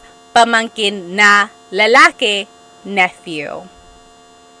And then tito and tita is your aunt and uncle. I'm sorry, uncle and aunt. Tito and tita. But again, we use that for people who are not even related to us. So our parents' friends, or any sort of older acquaintance, maybe at work or things like that. So tito and tita is definitely what you want to use when you are talking to an older person who's not within your generation. You never ever want to call anyone by their first name. It's all up to you, of course. You are your own person, but I would highly recommend you not calling anyone by their first name. It comes off as very, very rude. Hipag is sister-in-law. Hipag. Bayaw is brother-in-law. Bianan is parent-in-law. And then there's ninong and ninang. Ninong and ninang are godparents. So when a kid gets baptized, usually there are a few ninong and ninangs, and that's just kind of what they would be called from then on. Oh, Mining Life, thank you so much for the badge on TikTok. Thank you. Let me look at some of these comments here. Yes, CV said, I also heard that kaibigan has two meanings. So kaibigan means friend, kaibigan. But if you put the stress somewhere else, like kaibigan, that means lover. So kaibigan is friend, kaibigan is lover because the word ibig means love. Very interesting. It's a homonym there. All right. Let me look here on Instagram. Major Horn said, "Saan ka sa Pilipinas, Ate Pat?" Actually, dito ako sa Amerika. Dito ako sa North Carolina. Pero pinanganak ako sa Maynila. Lumipat kami dito sa States nung 1.5 ako. Dito ako nag 2 years old. Tapos dito na ako lumaki. Dito ako nag-elementary, middle, high school, college. Pero bumabalik kami sa Pilipinas mga every 2 years. Kaya palagi kami nandoon. Sila mama taga Sorsogon, sila papa taga Catanduanes. Kayo, taga saan kayo? Alright. Let me catch up on some of these questions on YouTube. Yes. Let's see. So Civil War Guy said, would native speakers ever use kapatid na lalaki or babae for an older brother or sister, or would they always use kuya or ate? I want to say they will usually use ate and kuya, especially if it's an older sibling. That way it just encompasses the idea that, oh, it's the older sibling. Otherwise, it would be kind of a long way to say it if they were like, kapatid na babae na mas matanda sa akin. It's like, why didn't they just say, oh, you're ate? So, yes. Okay, yes. And then people were saying honorific, like to say, to be a little bit respectful, of course, you would say po. It's like an honorific gesture there. Yes, Ricardo said mare is the female version of pare. So again, there's this word pare, which is like dude, man. Mare is the female version of that. So it's like a lot of like godmothers use it with each other. It's like, oh, hey, it's my girlfriend. It's my girl who's a friend. You know, it's almost like equivalent of dude or man on a female side. Okay, let's keep going. So we learned a lot of vocabulary, right? So again, if you are just tuning in now, this whole presentation is on my YouTube channel. And we looked at a family tree. We learned all the different vocabulary words for grandparents and then parents and then all the way down to the children. Now, let's learn some phrases about the family. Okay, so if you want to maybe introduce your family members to someone, or if you're simply just like talking about them, these are some phrases that you might use. Okay? All right, let me just catch up on some of these comments. Need a Nap has a really good question. How should I address my fiance's mother? Should I call her tita? This is an interesting question, of course, because of course you want to make a good impression, right? So number one, you don't ever want to call them by their first name. Tita is a good start. Yes, maybe just call them tita whatever. That will definitely kind of make them smile. Now, when you do get married, this is up to you. You can either start calling your mother-in-law mom or mama or nanay, whatever your fiance calls them, you know, just kind of assimilate, or you can keep calling them tita. I don't know. What do you guys think? What is your vote? What was your name? Need a Nap. What should Need a Nap call his fiance's mom? I think tita is a good start there. I know a family. The wife is Filipino, the husband is white, and he just calls her parents Mr. and Mrs. blank. You know, he didn't really take on the tita and tito concept. He just kept using Mr. and Mrs., which is fine as well. But if you really do want to kind of assimilate more to the Filipino culture, I would encourage you to use tita and tito. TMD Texas said, call her Lola. Maybe if you want to give her a heart attack. Maybe if you're like, hey, Lola, she's going to be like, are you guys pregnant? So I don't know if you should do that yet. Okay, Ben on TikTok said, call them mom. I don't know. They're not quite married yet. I guess you could. She might be like, I don't know if we're there yet. Oh, yes. RK Nudson on Instagram kind of has a similar idea.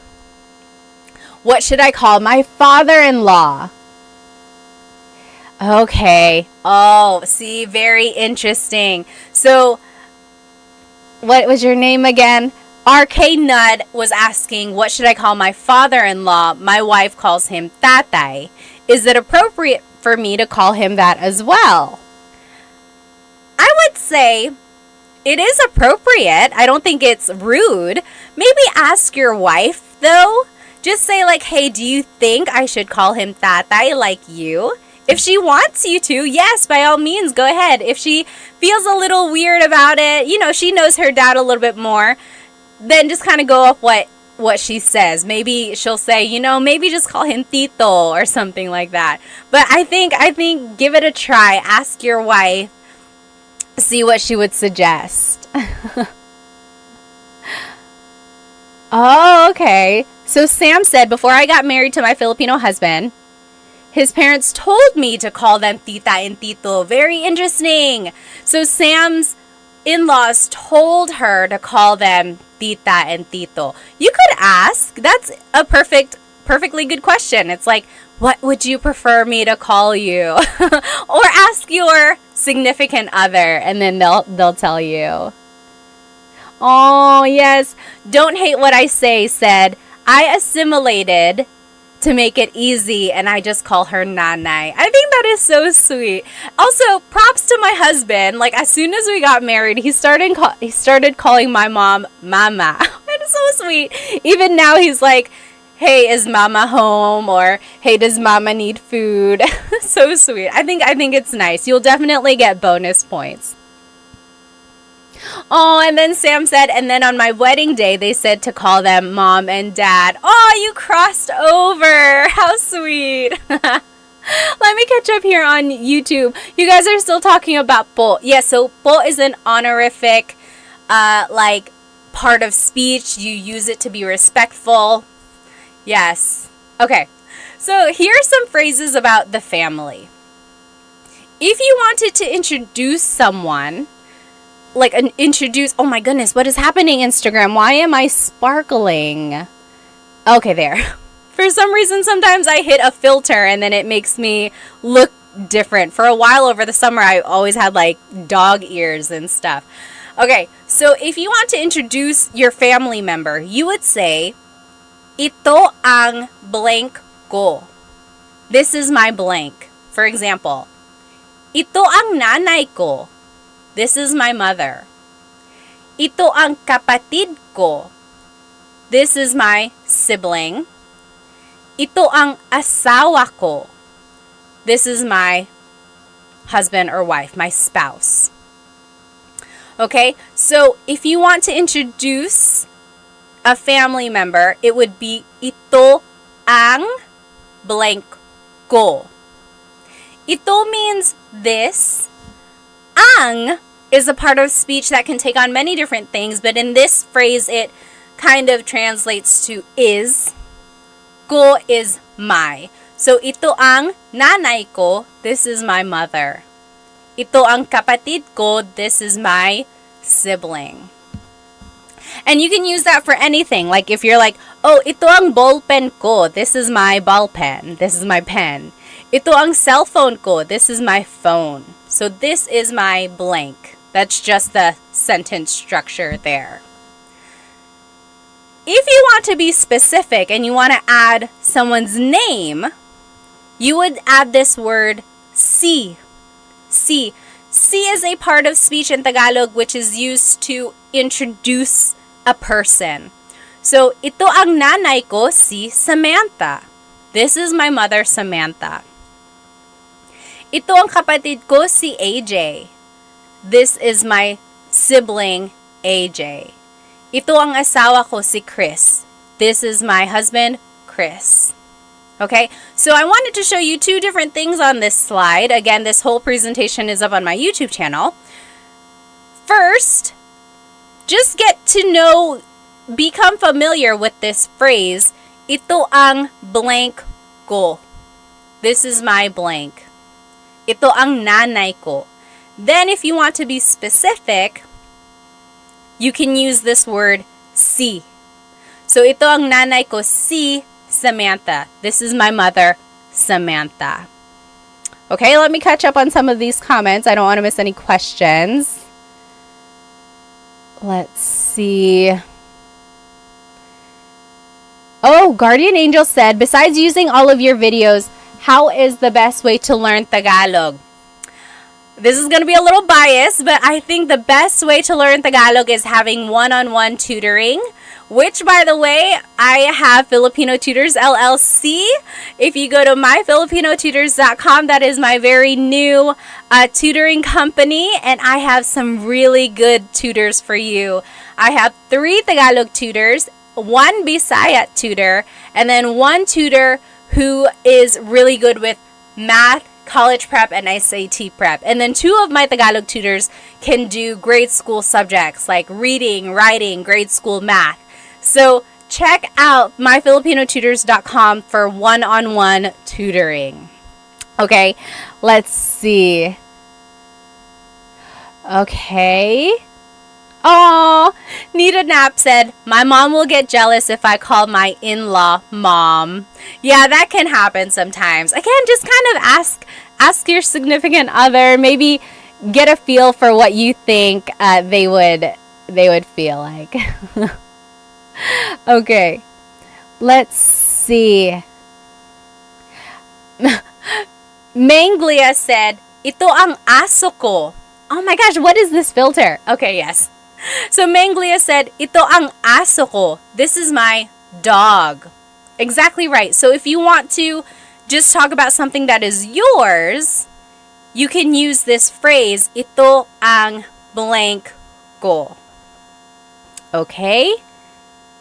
Civil War Guy on YouTube said, is it incorrect to say itong? Very good question. In Tagalog, it's very common to put words together, especially when the word is ang. But in this case, you keep them separate. Not a lot of people say, itong nanay ko. You can if you're speaking really fast. But usually, it would be, ito ang nanay ko. Ito ang nanay ko. So it's one of those instances where you don't usually put it together. Very good question, though. Usually, you do put ang together with the other word to make yourself sound like a native speaker. Oh, yes. Richard V said, can you use siya instead of ito? Yes. So, siya is a pronoun that means he or she, right? So it works. You certainly can. You can say, siya ang nanay ko, si Samantha. She is my mother, Samantha. So if you want to say she, like, she's my mother, you can. Or you can say, this is my mother. Up to you if you want to say, she's my mother, or you can say, this is my mother. It depends on the context, depends on how you're wanting to present your mother, right? Okay. Let's see here. Oh, yes.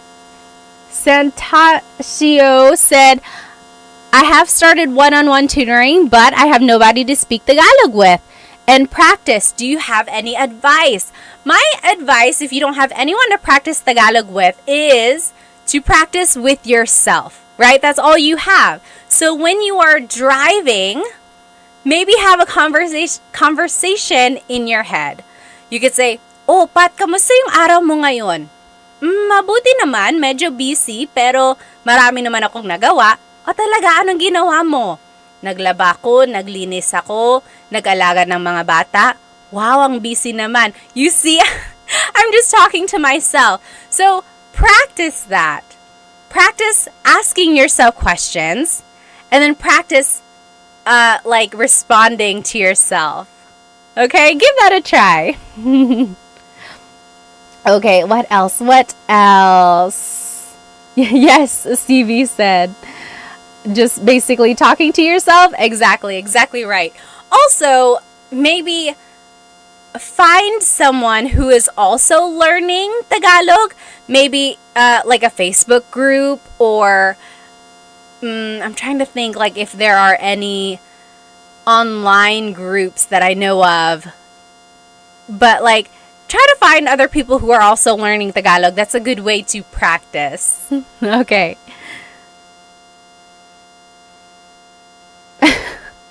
Tim Tactics said, masyado ko kasing kinakausap ang sarili ko sa English. He's already talking to himself a lot in English. Yes. Let's see. Nita Nap said, my friend says uy a lot. So uy is just an expression that means like, oh. Let's see. CV said, should we call our dad's male friends kuya, bossing, or pare? So if it's your dad's friends, I would usually call them tito, because they're like the same generation as your dad. I guess depending on your relationship with them, they could also be kuya, but like usually it would be tito to me. Yeah, like uncle, exactly right. Tim Tactics said. Okay, let's keep going here. Oh, Jumpin', my Mercedes said, I know the basics of Tagalog, but do you have any apps or websites you would recommend? As for apps, I think was anyone using Ling? I think someone had mentioned Ling. I'm not sure how good that is. I've never used it myself. What are some apps that people use? I don't think there's Tagalog on Duolingo. I don't think so. And then I know Rosetta Stone has Tagalog. Do they have an app? I made a video for them, but I can't remember if they have an app. I think they just gave me a login for their actual program. But, and then websites. What are some good websites? I know, like, I think there's Filipino Pod on YouTube. Of course, there's Tagalog Time as well. But other than that, I think trying to watch movies, that's another good way of trying to get Tagalog vocabulary, but also figuring out the flow of conversation. Oh, yes. Nita Nap said, I've been waiting for Tagalog in Duolingo for years. I don't know why they haven't made one yet. Okay. What is that? Pinsler is a subscription, but it's worth it. Interesting. Okay, so let's keep going. So again, that is how you say, this is my blank. Ito ang blank ko. Ito ang asawa ko. This is my husband or wife. Now, another way to say it, this is the same idea, just a different way to say it, is blank ko siya. Blank ko siya. So, Richard, this kind of goes off of your question. You could say, anak ko siya. He or she is my child. Tatay ko siya. He is my father. Or asawa ko siya. He is my husband. She is my wife. So, instead of saying, ito ang asawa ko, this is my husband, I could say, asawa ko siya. He is my husband. So do you see, Richard, this is exactly like the question you had asked there. Could you use siya?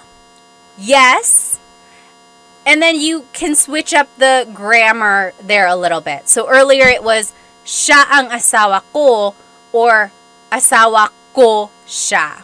So very interesting how you can kind of switch up the grammar and it would still kind of relay the same kind of message.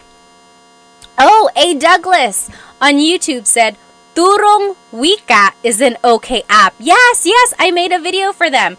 It's called Turong Wika. Turo means to teach in Tagalog. Turo. So Turong, T-U-R-O-N-G, Turong Wika.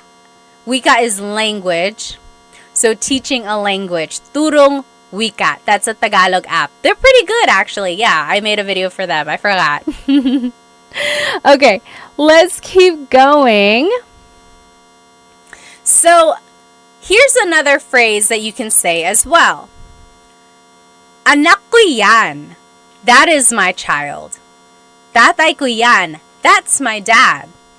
Asawa ko yan. That's my husband. Or that's my wife.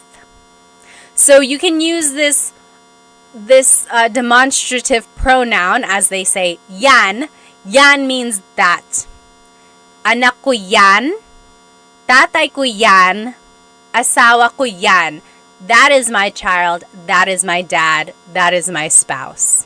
Okay, like if they appear on TV, you're like, hey, nanay ko yan. That's my mom. Nanay ko yan. That is my mom. Okay. Andy on YouTube said, when are you going to do a meet and greet? I don't even know where I would do a meet and greet. Maybe we could all meet at a Jollibee somewhere. It would definitely not be in North Carolina because there are no Jollibees here. All right, let's keep going. Now, this is an interesting phrase. If you're talking about how many siblings you have, this is the phrase you would use. Blank ang kapatid ko. Blank ang kapatid ko. So, I have blank number of siblings. So, let's take a look at the numbers here. Again, if you're on Instagram and TikTok, hop onto my YouTube channel. This is where all of the words are written out. Isa is 1. Dalawa is 2. Tatlo is 3. Apat is 4. Lima is 5. Anim is 6. Pito is 7. Walo is 8. Siyam is 9. Sampu is 10. Okay, so those are just the numbers in Tagalog, 1 through 10. Isa, dalawa, tatlo, apat, lima, anim, pito, walo, siyam, sampo. Okay, so those are just numbers 1 through 10 in Tagalog. Now we're gonna use these numbers in this phrase. So if you want to say I have 3 siblings, it would be tatlo ang kapatid ko. Tatlo ang kapatid ko. So I have 3 siblings. Tatlo ang kapatid ko. Okay? Now, if you want to add like other words to be specific here, you could say like, isa lang ang kapatid ko. Isa lang ang kapatid ko. That means I only have 1 sibling. I only have 1 sibling. Lang means only. So, isa lang ang kapatid ko. Or if you don't have any siblings, you would say, wala akong kapatid. Wala akong kapatid. I forgot who it was who asked about putting the 2 words together. This is the case where you can. So, wala ako ng kapatid. You could just say, wala akong kapatid. Right? We're putting the words ako and nang together. Wala akong kapatid. I don't have any siblings. Okay? Yes, Aiden said, akong. So it's just one of those contractions. When you're talking really fast in Tagalog, native speakers will just put it together. Wala akong kapatid. Wala akong kapatid. I don't have any siblings. Let's see. Oh, yes! Melanie, you got it exactly right. Could you say, tatlo ang kapatid ko at babae silang lahat? Tatlo ang kapatid ko at babae silang lahat. The only thing I would change is I think I might add the word mga. Tatlo ang kapatid ko at mga babae silang lahat. You don't even have to really add lahat. You could say, tatlo ang kapatid ko at mga babae sila. Babae silang lahat. But that also works as well. Exactly right. Let's see. Okay. Yeah asked, how do I use siya? So again, kind of like in the last example, siya means he or she. So, siya ang kapatid ko or kapatid ko siya. He is my sibling. He is my sibling. Siya ang kapatid ko or kapatid ko siya. Same thing. All right. Let's see here. Mr. OK said, how old are you? How old do I look? Pop quiz, how old do I look? So, let's look at this. What was I trying to do with this asterisk? Can use for pinsan. Oh, yes. So you can also use this phrase if you're talking about your cousins or your ninongs or ninangs. So, apat ang pinsan ko. I have 4 cousins. Or dalawa ang ninang ko. I have 2 godmothers. Okay? David Jr. said 32. Exactly right. I am 32. 32. All right. Now, those are some phrases that we can use to describe our family, right? We learned how to say, this is my mother, or that's my mother, or he or she is my sibling, and so on. Now, here are some vocabulary words when you're talking about birth order, or like your order in your siblings. So, panganay is the oldest child. Panganay. That can be a girl or a boy. It doesn't matter. Panganay is the oldest child. Bunso is the youngest child. So, panganay, bunso.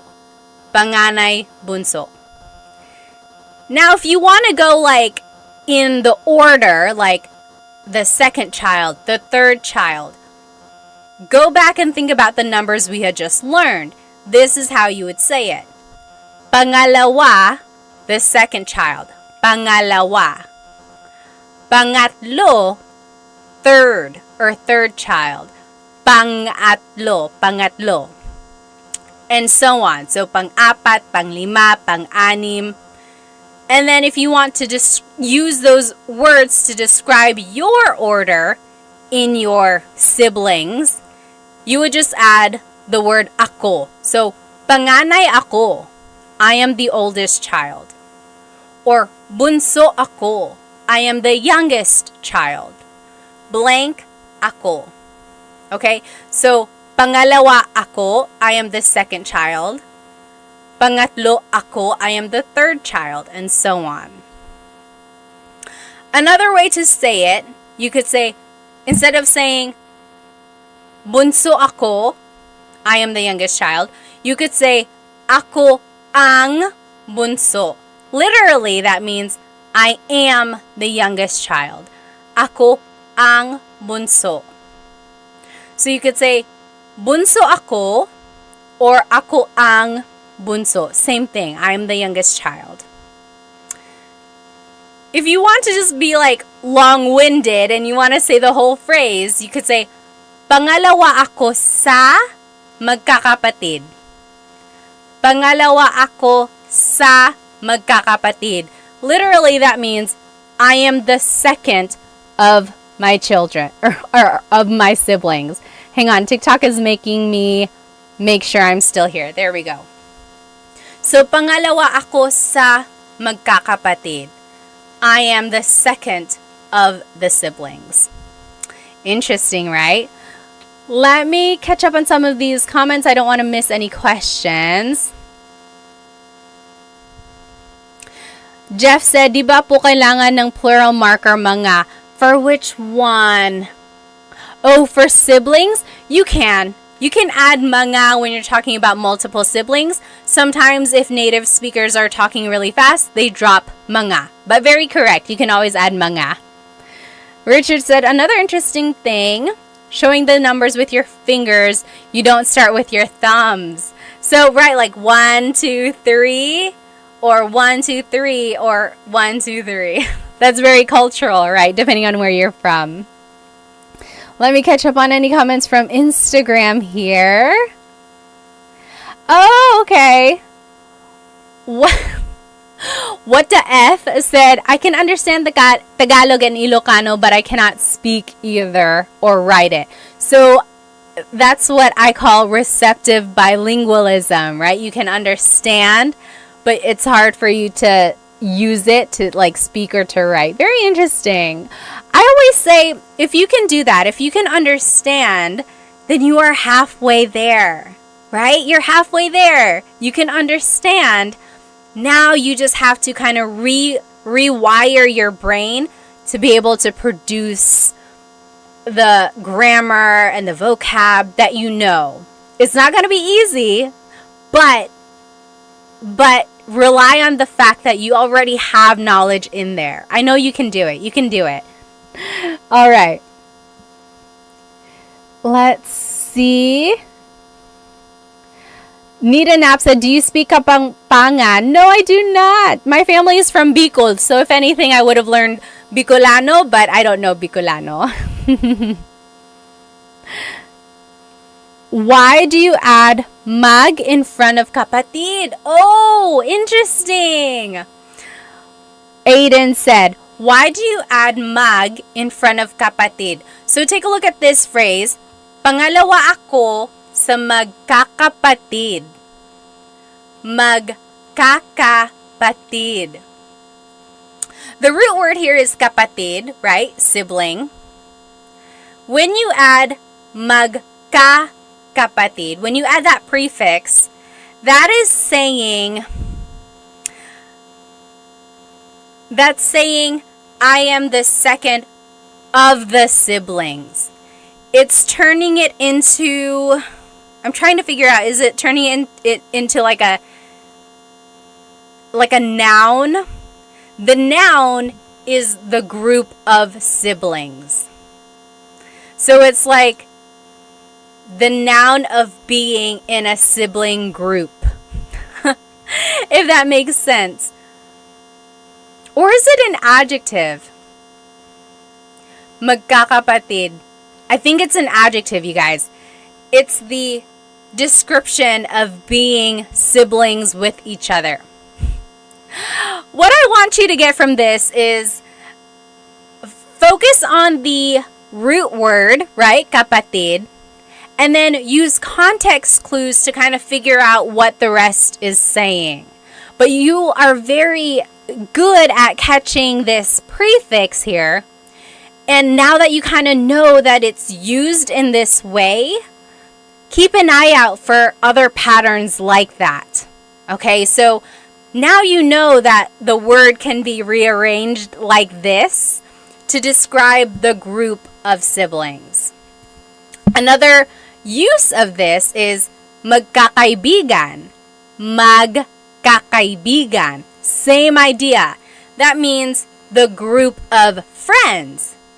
Magkakaibigan tayo. We are all a group of friends. So it's the same idea, right? Magkakapatid sila. They are all siblings. magkakaibigan tayo. We are all friends. All right. Esteban said, "Are you still in the Philippines?" No, I'm here in the US. I'm here over here in I'm here over here. I'm here in North Carolina. Superflative. Is that what it is? Superflative? Oh, Nair Grease said, "I love your YouTube channel. You explain stuff very easily. Salamat." Oh, yes. Learning Tagalog grammar can be very difficult. Okay, let's keep going. Mari said, "Where in North Carolina?" I'm in South Carolina. I'm here in the Raleigh area. All right. Now, just a couple more phrases. These are phrases that you can use with your family. So we learned phrases that you can use about your family, right? If you're describing them. Now here are phrases you can use with your family. For example, nasaan si blank? Where is blank? Nasaan si nanay? Where is mother? Nasaan si ate? Where is older sister? Nasaan si tito? Where is uncle? So nasaan si blank. Remember, anytime we use that word si, we are indicating a person is coming after that word, right? So si is the part of speech in Tagalog that is used to indicate a person coming after. Nasaan si blank. Now to respond, another way to ask is, nasaan ang blank mo? That means, where is your blank? For example, nasaan ang lola mo? Where is your grandmother? Nasaan ang lola mo? Where is your grandmother? Or nasaan ang pinsan mo? Where is your cousin? Nasaan ang asawa mo? Where is your husband or wife? Now, to be respectful, don't forget to add po, and it would be nasaan po si blank. So if you're talking to your grandparents, you could say, nasaan po si nanay? Where's mom? Where's nanay? Nasaan po si blank? Now, to respond, you would simply use this phrase. Nasa blank siya. He or she is at blank. So, nasa trabaho siya. He or she is at work. Nasa tindahan siya. He or she is at the store. Nasa blank siya. Or to be specific, again, you can use that word si. It would be, nasa trabaho si ate. Ate is at work. Nasa trabaho si ate. Okay? And then, to be respectful, add po. So, nasa trabaho po siya. Nasa trabaho po siya. So, again, to ask where someone is, it was, nasaan si blank. And then to respond, nasa blank siya. Okay? Very interesting there. And if you want to ask what someone is doing, it would be, anong ginagawa ng blank mo? What is your blank doing? So, anong ginagawa ng tatay mo? What is your father doing? Anong ginagawa ng kuya mo? What is your older brother doing? And then, if you want to kind of be specific, anong ginagawa ni tatay? What is father doing? So you're dropping the your, right? So anong ginagawa ng tatay mo versus anong ginagawa ni tatay? Both asking what is father doing versus what is your father doing. And then don't forget to add po to be respectful. Ano po ang ginagawa ni tatay? Ano po ang ginagawa ni tatay? So I always get asked, like, where does po go in a phrase? Usually, po is the second word. So, ano po ang ginagawa ni tatay? Saan po si nanay? When in doubt, you can always add po to the end and it will work. It's not always common, like that's not where it naturally goes, but it will never be incorrect if you add it at the end. I do have a full-length Tagalog lesson video on my YouTube channel, how to use po. I think it's lesson number 2. On my YouTube channel, how to use po. There's lots of practice in there, and it goes through all of the different placements. You can check that out if you'd like. Now, you can ask someone, saan ka pupunta? Where are you going? Saan ka pupunta? Or, pupunta ako sa blank. Pupunta ka or pupunta ako sa blank. That means I'm going to somewhere. So, pupunta ako sa tindahan. I'm going to the store. Or, pupunta ako sa banyo. I'm going to the bathroom. Pupunta ako sa bahay ni Kuya JR. So, I want you to get used to this phrase here. Pupunta ako sa blank. I am going to blank, and then you can fill in the blank there. Let me just catch up with some of these comments. Okay. Let's just keep going here. Oh, CV said, I'm confused with past, present, and future tense in Tagalog. It can be very confusing. The main differences between the tenses in Tagalog is the prefix that is used. And there's a lot of different patterns depending on the type of verb you're using. Again, I have another full-length Tagalog lesson on present tense conjugation, and then another full-length Tagalog lesson on my YouTube channel for past and future tense. And it breaks down how to conjugate the verbs in different tenses depending on their verb types. It can get tricky, but with some practice, I think you can kind of see the differences. Okay, again, if you want to use po to be respectful, it would be, saan po kayo pupunta? Where are you going? Saan po kayo pupunta? Or pupunta po ako sa trabaho. I'm going to work. Pupunta po ako sa trabaho. The opposite of where are you going is where are you coming from?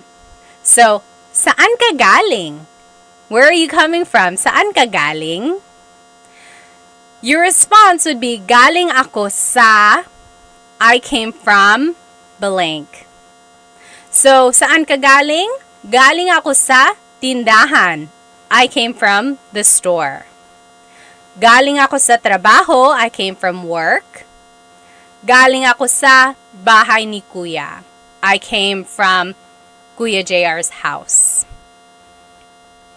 And then to be respectful, saan po kayo galing? Galing po ako sa blank. Oh, DJ Marsky, thank you so much for the gift on TikTok. Maraming salamat. Okay, so those were just some phrases that we can say to our family members. Again, this whole lesson is on my YouTube channel if you want to review those. The live recording will be up on there as well, and everything will be written out. I'm actually going to go ahead and just go through this review really quickly because I want us to have enough time to do the listening comprehension at the end. So just follow along with me here. Oh, YouTube, let me go ahead and turn off my camera so you can see this. There we go. So let's just go through these vocab words. Remember, godparents in Tagalog, pamilya is family. Godparents is lolo and lola. Lolo and lola. And then, Tatay is father. Nanay is mother. Those are the mga magulang, parents. Mga magulang. They have a child, that is their anak. They get married with someone, that's their asawa. Then they have kids. Ate is the oldest sister or older sister. Kuya is the older brother. Bunso is the youngest child. Altogether, those are mga kapatid, so siblings. And then if you want to be specific, again, remember kapatid is one of those gender neutral words. Kapatid na babae is your sister. Kapatid na lalaki is your brother. Okay, here's a translation. I'm gonna say this chunk of dialogue in Tagalog. See if you can understand what I'm saying, okay? Uy, kamusta? Ako si Pat at asawa ko si Chris. 3 ang anak namin. 2 babae at 1 lalaki. 4 ang kapatid ko. Ako ang panganay. Si JP ang pangalawa. Si Marie ang pangatlo. At si Mark ang bunso. Nasa Pilipinas pa ang mga tito ko. Nasa Pilipinas pa ang mga tito, tita, at ang mga pinsan namin. Ikaw, may kapatid ka pa ba? Or may kapatid ka ba? May mga anak ka ba? Did you get it?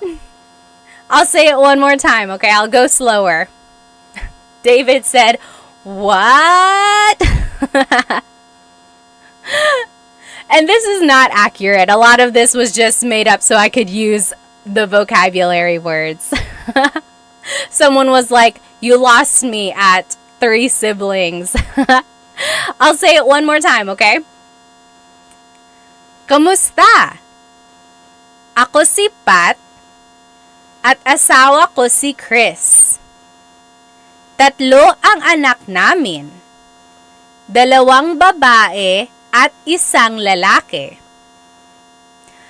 4 ang kapatid ko. Ako ang panganay. Si JP ang pangalawa. Si Marie ang pangatlo. At si Mark ang bunso. Nasa Pilipinas pa ang mga tito, tita, at ang mga pinsan namin. Ikaw, may kapatid ka ba? May mga anak ka ba? How was that? Oh, yes. Aiden said, "I understand, but it's still hard." Yes, exactly right. I see some people here. You guys are translating it. Very good, very good. Let's go through the translation line by line, okay? Again, it's all on YouTube. Kumusta? Hello. Kumusta? Ako si Pat at asawa ko si Chris. I'm Pat and Chris is my husband. 3 ang anak namin. 2 babae at 1 lalaki. We have 3 kids, 2 girls, 1 boy. And then, 4 ang kapatid ko. I have 4 siblings.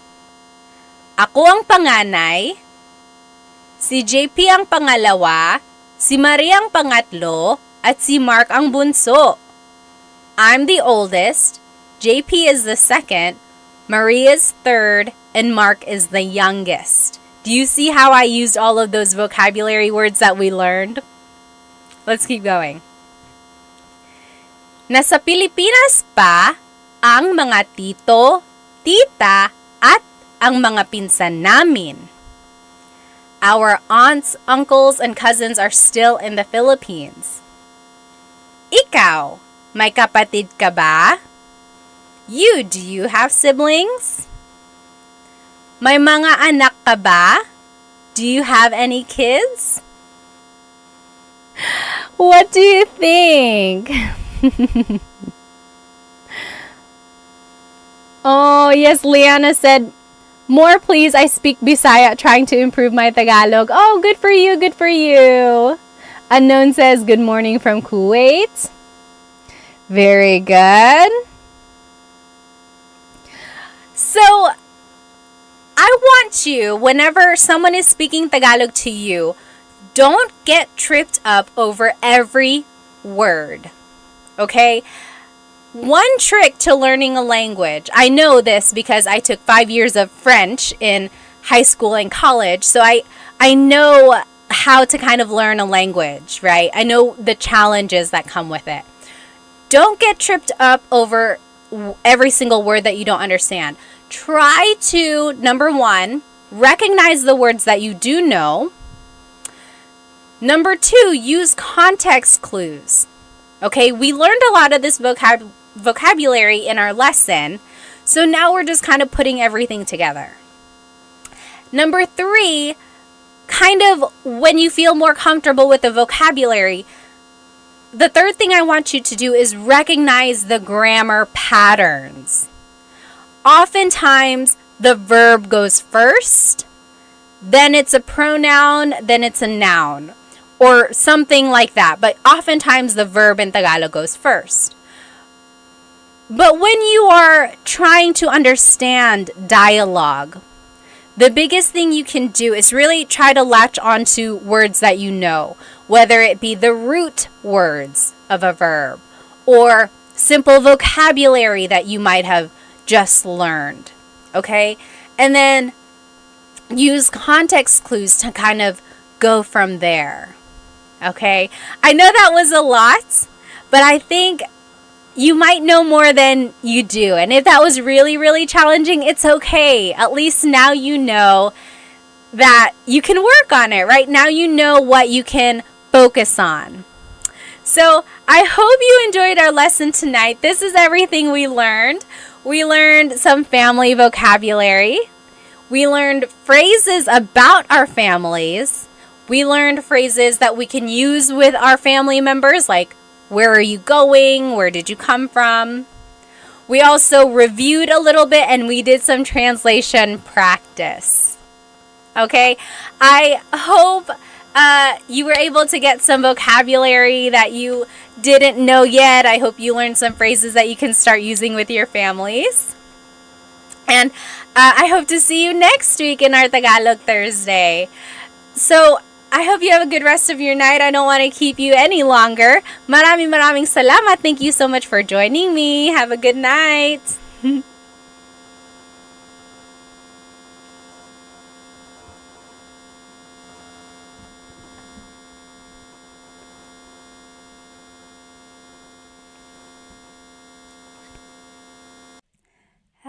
Hello, everybody. Welcome.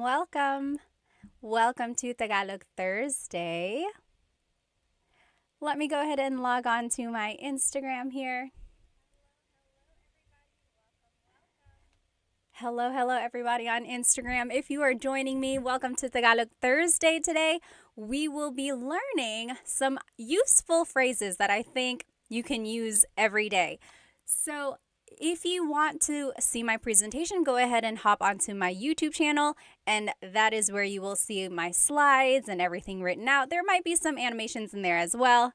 Hello, everybody. Go ahead and write where you are currently watching, and as always, feel free to write your age or your age range. I like to know my demographics, who's watching. I had Dita on here last week. 12 years old. Oh my goodness. Good for you. Good for you for learning Tagalog. Let me go ahead and just make sure everyone is in here on my YouTube channel. Hello. Oh, aloha from Maui, Caleb said. And aloha from, Ola from Seth. Hi. Hello. Love and Lulu. Hi. Hello. Good to see you. K-Day GC is from California. Food Fascination is from Seattle. Hello. Stefan is from Toronto. And then Del Caballero is from Long Beach, California. Hi, Deborah. Hi, Emily from Alaska. Oh my goodness. What time is it in Alaska? Over here in North Carolina, it is 9:13 p.m. Also, just checking, is my audio okay for both Instagram and YouTube? Let me know if it's not. Oh, Drew, thank you so much for the badge. We haven't even started. If you enjoy anything from these lessons, from the lesson that I'm teaching tonight, please feel free to send me a super chat on YouTube or a badge on Instagram. Thank you so much. Any donation really helps me support Filipino businesses. By the way, my earrings tonight are from bling.co. If you can see them, they're handmade polymer clay earrings, and they have the Filipino sun on them. Hello, everybody. Oh, Kelly said, just married the love of my life. That is so great. Congrats. All right, let's go ahead and get started here. So again, this whole lesson is on my YouTube channel, and the recording will be on YouTube as well. So if you happen to not catch it, or if you want to rewatch it later, it will be here on my YouTube channel. Kelly is from Louisiana. Oh, Emily said audio is good. Good. All right. David is from New Hampshire. Deborah is watching from India. Hello. Okay, let's go ahead and get started. So today we will be learning some shopping phrases, or phrases that you can say while shopping in the Philippines, or phrases you can say while eating at a restaurant. However, a lot of these phrases will also work in different contexts. So I want you to take a note of them, even if you're not shopping in the Philippines or eating at a restaurant in the Philippines anytime soon. You'll see that a lot of them can be used in other contexts. So let's take a look at these. Hello. Mr. Sean is from Tampa, Florida. Welcome. Okay, so first of all, I just want to go over the different types of stores in the Philippines. Anyone here been to the Philippines? Raise your hand or just give me a thumbs up. I know many of us might have. Some of us might not have ever been there. Maybe we are just never had the opportunity to go. But in the Philippines, you might see little stores in people's houses. So usually if it's like a 2-story house, there might be a store in the first floor, and it's like their window has things that you can buy. So chips or rice or even some meat and fish, ice sometimes. Those are called sari-sari stores. Sari-sari. Sari-sari means like different things. Different. Because you can buy a lot of different things. So in my picture here, you'll see that you can buy rice, you can buy chips. It's like a really true definition of a convenience store. Maybe you can't go to an actual store, so you just want to walk down the street and you notice that your neighbor has things that you might need. So that is where you can buy things if you're kind of in a pinch. That's called a sari-sari store. Next, there's the palengke. Palengke. This is like an open market, sometimes called a wet market. And you can buy meats, vegetables, but really you can buy anything here. School supplies, clothes, household items. And the thing about the palengke is that some people might consider it not as clean as a grocery store, because they are just there chopping up the meat, preparing the vegetables, weighing it right there. So it's not quite the same as a grocery store because everything is open. Another thing about the palengke is that they are open very, very early, like before dawn. They are hustling and bustling, getting their stalls ready. And then they're usually closed, or like activity isn't as busy in the afternoons. Whereas in the grocery store, they are open all day long, usually pretty busy. After people go, get off from work, they'll probably go there. So that's the difference between a palengke and like a grocery store. And then one more thing here, the Divisoria. Has anyone ever shopped at a Divisoria? So I love shopping at the Divisoria because they are known for very cheap products. Not cheap like poor quality, although some of it might be, but cheap as in very affordable. So if you want to get a good deal, this is where you would go, the Divisoria.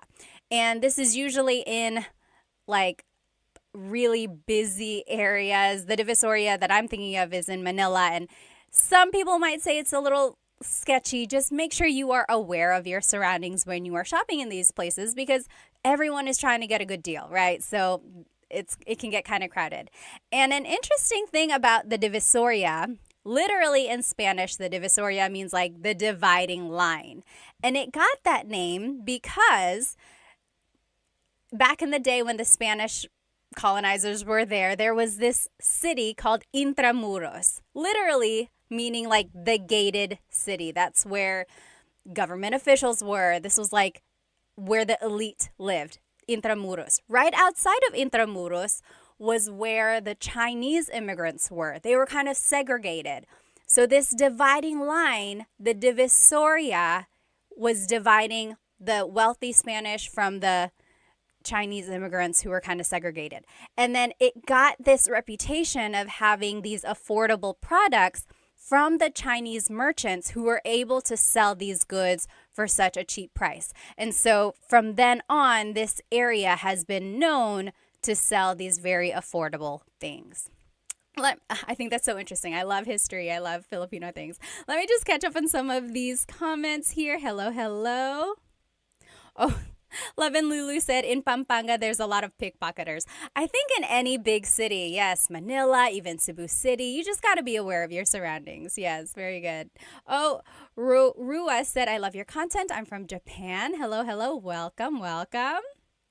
All right, let me check over here on YouTube. Oh, Belle said, going soon, going to the Philippines. Oh, very good. Oh, Lost in the Philippines says, I am in Manila right now. Well, have fun, have fun. All right. A lot of people are planning to go soon. Oh, hi, Dita. There you are. Good to see you. Okay.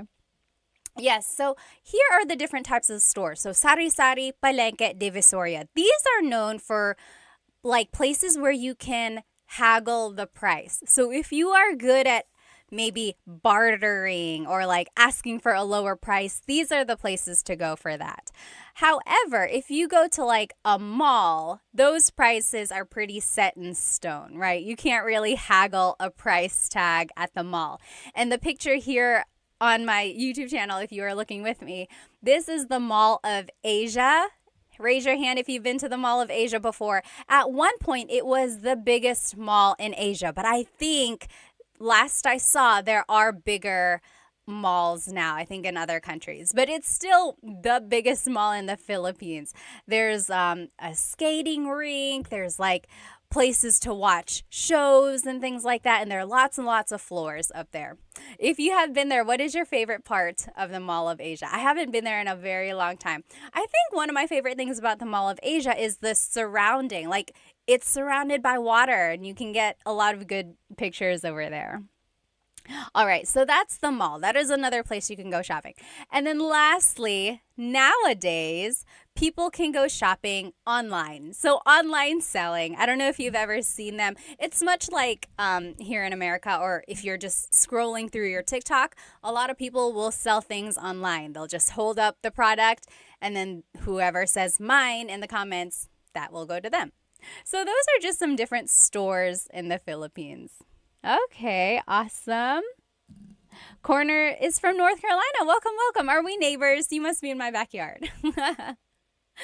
Yes. Frank said, amazing that they have a skating rink inside of the Mall of Asia. Oh, yes. Oh, TMD Texas says, Mall of Asia fireworks. I don't think I've seen the fireworks at Mall of Asia. Yes. The great Chadsby said MOA. That's what they call it, Mall of Asia, MOA. Very good, very good.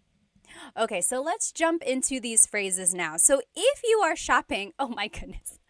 I don't know why I have this filter on my Instagram.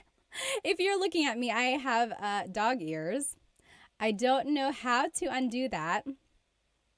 So it's going to have to stay like that. I'm sorry. If anyone knows how to turn off this dog filter on Insta, let me know. Anyway, we're going to keep going. So here are some phrases that you can use while shopping. So an employee might come up to you, or they might ask, ano po ang gusto nyo?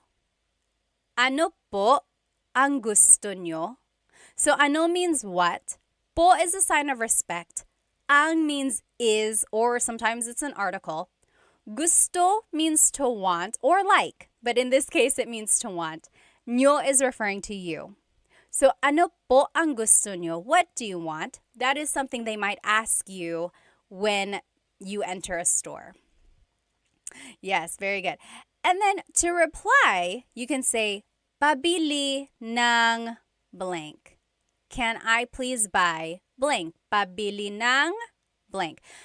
When you're listening to Tagalog, this is one of my biggest tips for anyone who is like very beginner, still trying to get an understanding of Tagalog. Listen for root words. Okay, so let's take a look at pabili ng blank. The root word here is bili. Bili means to buy. Pabili, the prefix pa, is turning it into like a question. Can I please buy? Pabili ng blank. Can I please buy? So here are some things you might ask for. Pabili ng tubig, water, tubig. Pabili ng yellow, ice, yellow. And then pabili ng chocolate, chocolate, chocolate. So pabili ng blank. Ng means some or a thing. Can I please buy some water? Can I please buy some ice? And so on. Okay? Now, if you want to be specific, you can add an amount or like a number. So, pabili ng dalawang tubig. Can I please buy 2 waters? Pabili ng dalawang tubig. So, let's just take a look at some of these numbers. Isa, 1, isa. Dalawa, 2, dalawa. Tatlo, 3, tatlo. Apat, 4, apat. Lima, 5, lima. Anim, 6, anim. Pito, 7, pito. Walo, 8, walo. Siyam, 9, siyam. Sampu, 10, sampu. So say those with me one more time. Isa, dalawa, tatlo. Isa, dalawa, tatlo. Apat, lima, anim. Apat, lima, anim. Pito, walo, siyam, sampu. Pito, walo, siyam, sampu. So that's 1 through 10 in Tagalog. Again, if we want to use them, so if I want to say, can I please buy 3 waters?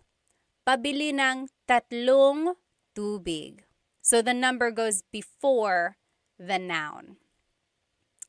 Now, I want you to listen carefully, okay? So I am saying tatlong, tatlong. There's an NG at the end of the number.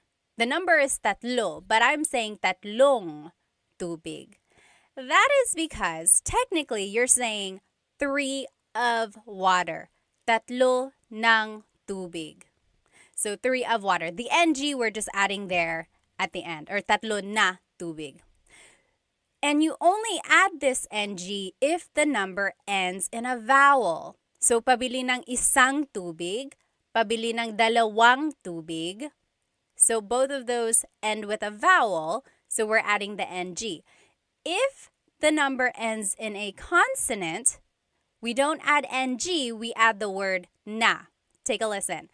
Pabili ng 4 na tubig. Can I please buy 4 waters?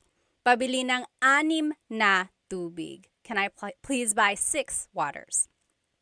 So that's the difference there. You can make the contraction if the number ends in a vowel. Dalawang tubig, tatlong tubig. If the number ends in a consonant, then you add the word na. 6 na tubig, siyam na tubig. Okay? So that's just a little side note. You could always say the number in English. Pabili ng tubig, how many? 6. 6 po. They'll get the idea. Okay? But if you want to practice your numbers, that's a good chance to do it. Okay. Now, let me see. Oh, Ben said the audio is completely out of sync on Instagram. Is that, like, if I'm speaking, Can you not hear? Is it like really lagged? Also, gosh, these headphones or these dog ears are so annoying. I don't know how to turn it off. I'm sorry. Any questions? If you have any questions, please feel free to write them in the comments. Okay. Okay. Okay. It sounds like the audio is okay. Maybe it is the dog filter. I'm sorry. Again, if anyone knows how to turn this filter off, let me know. Anyway, we'll keep going. So those were some basic phrases. Now, if you want to ask how much something is, how much is something? So, magkano ito?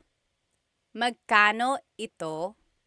That means how much is this? Magkano ito? Now, again, if you are good at haggling, if you are good at bartering or asking for a lower price, this is something you could say. Walang tawad. Walang tawad. So, wala means nothing. The ng means of, so none of. Tawad literally means forgiveness. So, no forgiveness. Walang tawad. Basically, that means, can the price be reduced? Walang tawad. And then if something is expensive, you can say, ang mahal naman. Ang mahal naman. Mahal means expensive. And technically, you could just say, ang mahal. That's expensive. Ang mahal. Naman is like an emphasis. Oh, wow, that's really expensive. That's too expensive. Maybe if you say that, the store clerk will be like, oh, okay, I'll lower the price. Ang mahal naman. That's too expensive. The opposite of mahal is mura. Ang mura, that's cheap. Ang mura. And that's cheap like affordable, not cheap like it's bad quality. So ang mura is the opposite of ang mahal. And then if you do decide to buy it, it would be sige, bibilin ko. Okay, I'll buy it. Sige, bibilin ko. Remember how I told you to listen for root words? Here is this root word, bili. Again, remember, bili means to buy. We heard it in pabili ng tubig. So here, bibilin ko means I will buy it. So, let's say these phrases one more time. Magkano ito? Magkano ito? How much is this? Walang tawad? Walang tawad? Basically, can the price be reduced? Ang mahal naman. Ang mahal naman. That's too expensive. Ang mura. Ang mura. That's cheap. Or sige, bibilin ko. Okay, I'll buy it. I saw a question up here. Oh, Cowboy Roger Lawson said, is sobrang mahal the same thing? Yes. Sobrang mahal also means that's too expensive or it's really expensive. Sobra means a lot, and then mahal, expensive. A lot of expensive. Really expensive. Very good. Sobrang mahal, same as ang mahal or ang mahal naman. Very good. All right. Next, maybe you are shopping around and you choose something that you like. You could say, gusto ko ito. I want this. Gusto ko ito. So gusto can mean I want or I like. Okay, so maybe if you're talking to your friend, you're like, oh, gusto ko ito. I like this. But if you're talking to the store employee, you could say, oh, gusto ko ito. I want this. So same thing. I want, I like this. The opposite of ito is yan. Gusto ko yan. I want that. Gusto ko yan. If you're looking on YouTube, technically it should be spelled I-Y-A-N. Gusto ko iyan. Gusto ko iyan. But if you're speaking quickly, you'll probably hear it more like gusto ko yan. Gusto ko yan. So that's how I spelled it. Gusto ko yan. So gusto ko ito. I want this. Gusto ko yan. I want that. All right. Oh, yes. Free Training Online said mahal, love versus mahal, expensive. So yes, mahal is a homonym, so it has a couple different meanings depending on how it's used. and it can mean love or expensive. And I looked this up once. Someone had a very interesting theory. Mahal actually is used in other languages, like in Southeast Asia. Other countries use it. I think Malaysia, don't hold me to that, but like other countries also use the word mahal, and it means expensive for them, or it means actually valuable. So someone like concluded that maybe if something was valuable, like over time, the person you loved is valuable to you. So that's how mahal came to be, love as well. So I think it originated as being valuable and then meaning expensive and then love because the person you love is valuable to you. Ah, nakakakilig. Okay, let's keep going. So, isa pa means one more. Isa pa.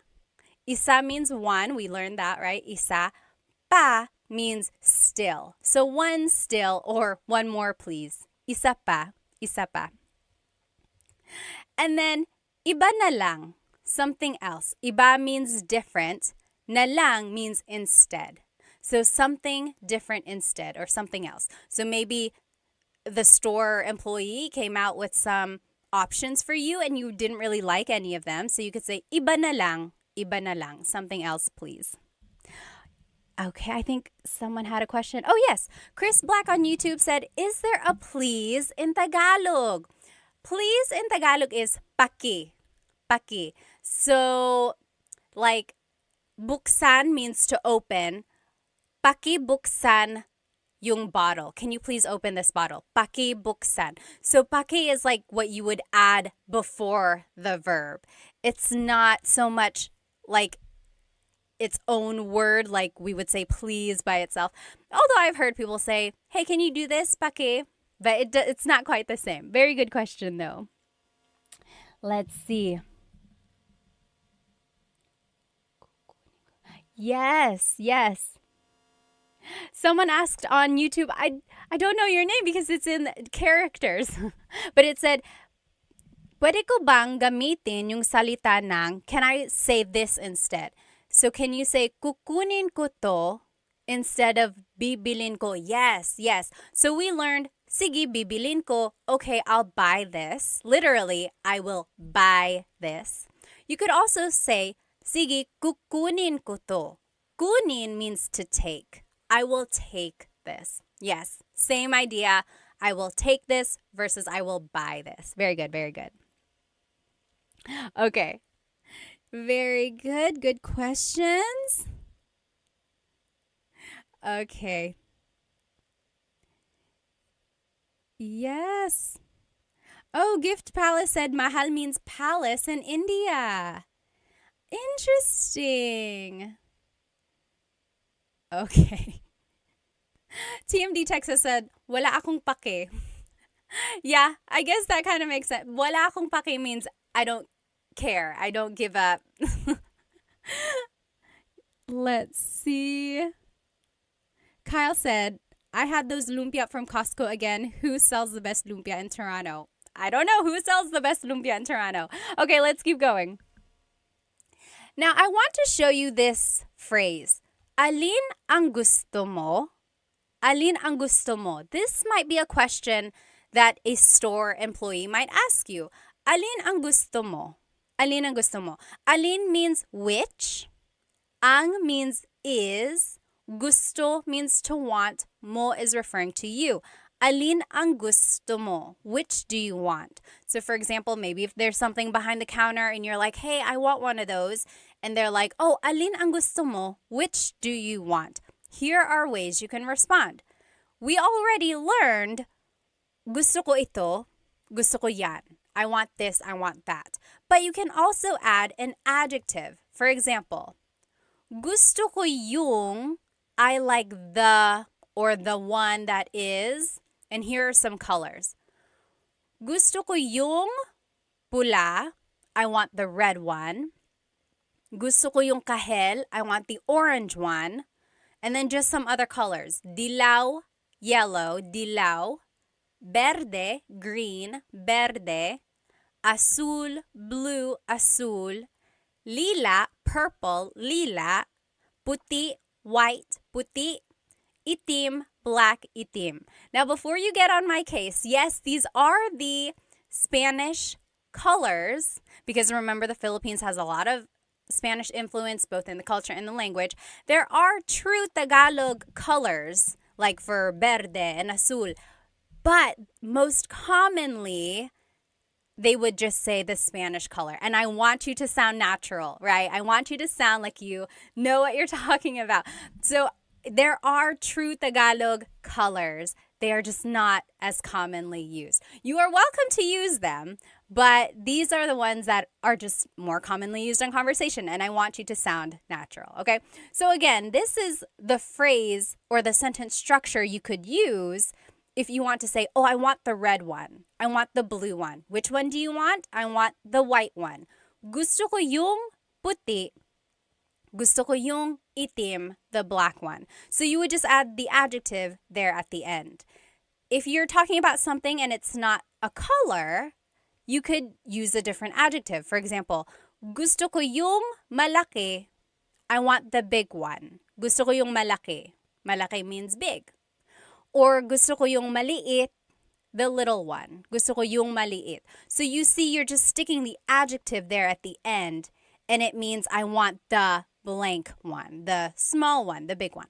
Okay? And then another example, gusto ko yung mahal. I want the expensive one. Gusto ko yung mahal. Or the opposite, gusto ko yung mura. I want the cheap one. Gusto ko yung mura. Okay, so that's kind of a simple one there. Simple sentence structure. And then you could use this sentence structure for other things. Like if you're trying to decide on what you want to eat for dinner, you could say, oh, gusto ko yung adobo. I want the adobo that we had yesterday. Or gusto ko yung pansit. I want the pansit that you cooked. Okay? So gusto ko yung, I want the blank.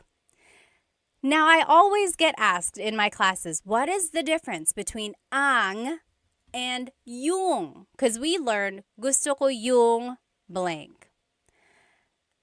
Ang and yung both mean the. They are both articles. However, ang is usually used more in a general sense, whereas yung usually is used more for a specific thing. So, in our example, gusto ko yung puti. I want the white one. If someone said, gusto ko ang puti, it's like, I like the white one. Like, it's not as committal. I don't know. It's hard to explain. Here's one way to take a look at it. So, it's the dress versus the dress. There's the dress, that's ang. Then there's the dress. That's yung. So it's kind of like a different way to think about something. Okay. All right. Let's keep going here. Oh, Chandra said, are you taking online classes? We are just wrapping up class 4 now. So I did 1, 2, 3, and 4. So my class sets are just about done. Hopefully I can start another set in the fall. Okay, but I will still try to do these Tagalog Thursdays. This is like my 4th or 5th week. These have been fun. So join me every Thursday. Okay, now, if you want to be respectful while you are shopping, you can add po to any of the phrases we just learned.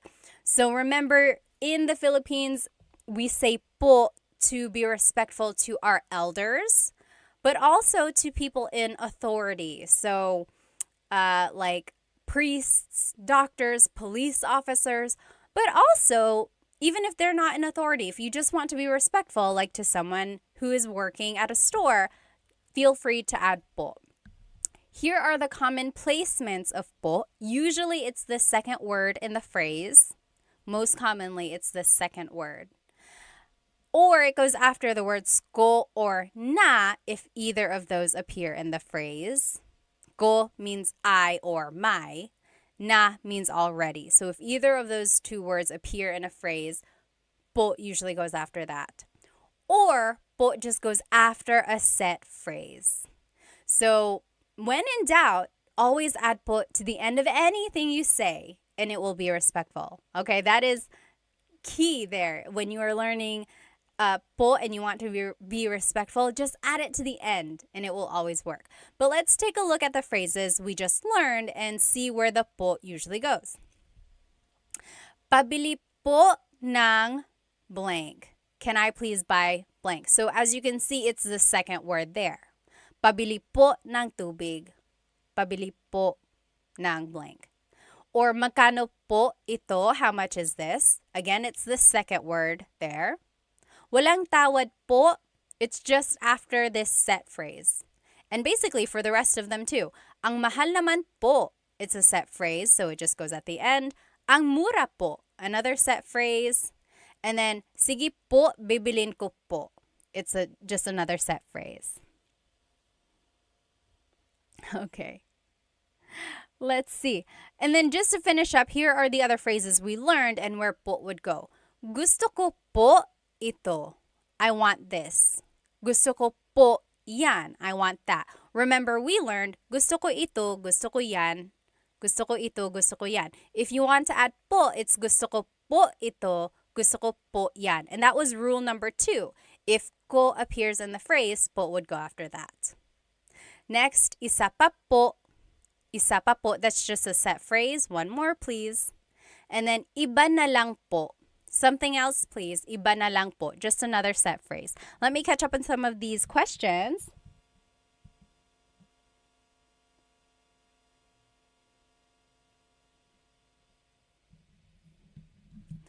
Yes. Let's see. Chris the Rhino said, isa pa din po.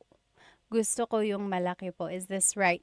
It depends on what you're trying to say. Yes, the gusto ko yung malaki po. I want the big one. That one is correct. I'm not quite sure about the first part of your statement. Okay, all right. Yes, let's keep going.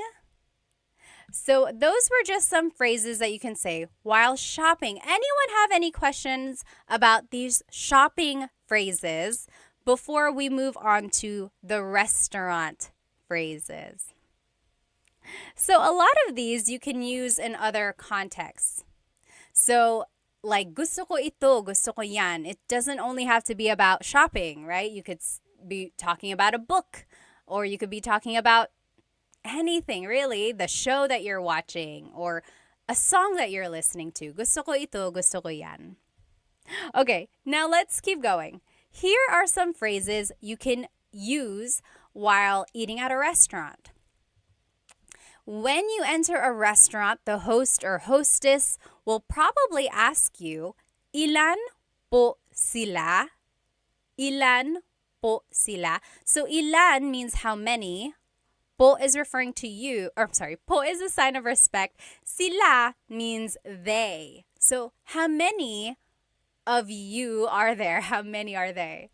So how many are in your party? And then this is where you can just use your numbers in Tagalog. So isa, dalawa. You could say like dalawa kami. There are 2 of us. Dalawa kami. Or tatlo kami. There are 3 of us. Or you could say, isa lang, just one. Isa lang. Okay? Now, if you want to ask for a menu, maybe you sat down and they haven't given you a menu yet, this is how you would do it. Pahingi ng menu. Pahingi ng menu. May I please have a menu? Let's take a look at the root word here. Hingi. Hingi means to ask for something. Hingi, hingi. Pahingi means, can I please ask for a menu? So the pa is like asking to do that action. Can I please ask for a menu? Pahingi ng menu. And then if you're looking on YouTube with me here, these asterisks mean that you can switch out this word. So pahingi ng napkin. The thing about napkin, though, in the Philippines, if you ask for a napkin, they call a napkin the feminine, like, sanitary pad. So if that's not what you're asking for, don't ask for it. A napkin that you use to wipe your face, they call that a tissue. So pahingi ng tissue. Can I please have a tissue? Okay, so that's just one thing. I made a video once of like restaurant phrases and I said pahingi ng napkin, and a lot of native Filipinos were like, why napkin? Napkin is sanitary pad. Haha, yes, I understand. So don't ask for a napkin if you're at a restaurant. Ask for a tissue. Okay, so pahingi ng blank. And again, you can use this phrase for other contexts. Maybe you are at a friend's house and you're cold. You could say, pahingi ng blanket. Can I please have a blanket? Or can I ask for a blanket? Pahingi ng blank. Can I please have something? Let's see. Deborah asked, what's the difference between kami and what is it's being covered up here. Let me see. Deborah, I'll answer your question as soon as it like moves up. There's like a heart icon that's covering up part of your question. But kami is the subject pronoun meaning us. And there are other pronouns that mean us or we, but they're probably a different type. There's possessive pronouns, there's subject pronouns. Kami is us in the subject pronoun. Oh, I see. Deborah asked, what's the difference between lang and kami? So I said, isa lang, only one. Lang means only. Kami means us. So dalawa kami, there are two of us. So that's the difference, lang and kami. Oh, Tony asked, why did they say ilan po sila instead of ilan po nyo? Nyo is the possessive pronoun meaning your. So that would be like saying, yes, that's a good question, or that's a good point, because technically it's like how many are in your party? That's a good question. I think because sila is the subject pronoun, it's like they're asking about you as the subject versus the possession of how many people there are. I don't know how to explain the difference between possessive and subjective pronouns sometimes, or subject pronouns. And sometimes there's no rhyme or reason, but just keep that in mind. They will likely say ilan po sila. Good question though. Okay, let's keep going. So, meron ba kayong blank? Meron ba kayong blank? The other spelling of meron is mayroon. Mayroon. That means to have. Meron means to have. Ba is a question word. Kayong means you all, you plural. And then adobo, do you have adobo? Maybe you are looking at the menu and you just want to ask or double check, meron ba kayong adobo? Do you have adobo?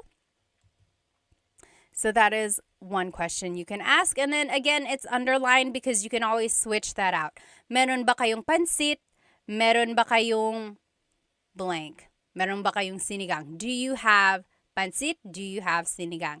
And then you can use this phrase in other contexts. Meron ba kayong aso? Do you have a dog? I'm scared of dogs. Meron ba kayong aso? Do you have blank? Okay. Next, if you want to ask about the food, you can say, maanghang ba ito? Is this spicy? Maanghang is spicy. Ba is a question word. Ito means this. Maanghang ba ito? Is this spicy? And then they would say, oo or hindi, yes or no. This is a good phrase to know if you are allergic to something. So, allergic ako sa blank. Allergic ako sa blank. I am allergic to, and here are some things you might be allergic to. Allergic ako sa mani, peanuts. Allergic ako sa mani. Or allergic ako sa gatas, milk, gatas. Or allergic ako sa itlog, eggs, itlog. And feel free to fill in the blank with an English word. So, allergic ako sa garlic, allergic ako sa blank.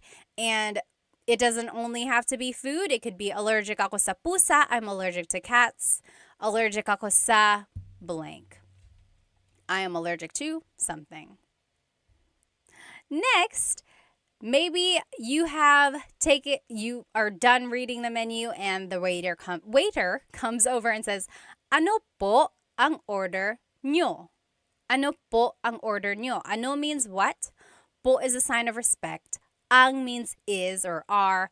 Order is order. Nyo is referring to you. So what is your order, or what would you like to order? Ano po ang order nyo? Ano po ang order nyo?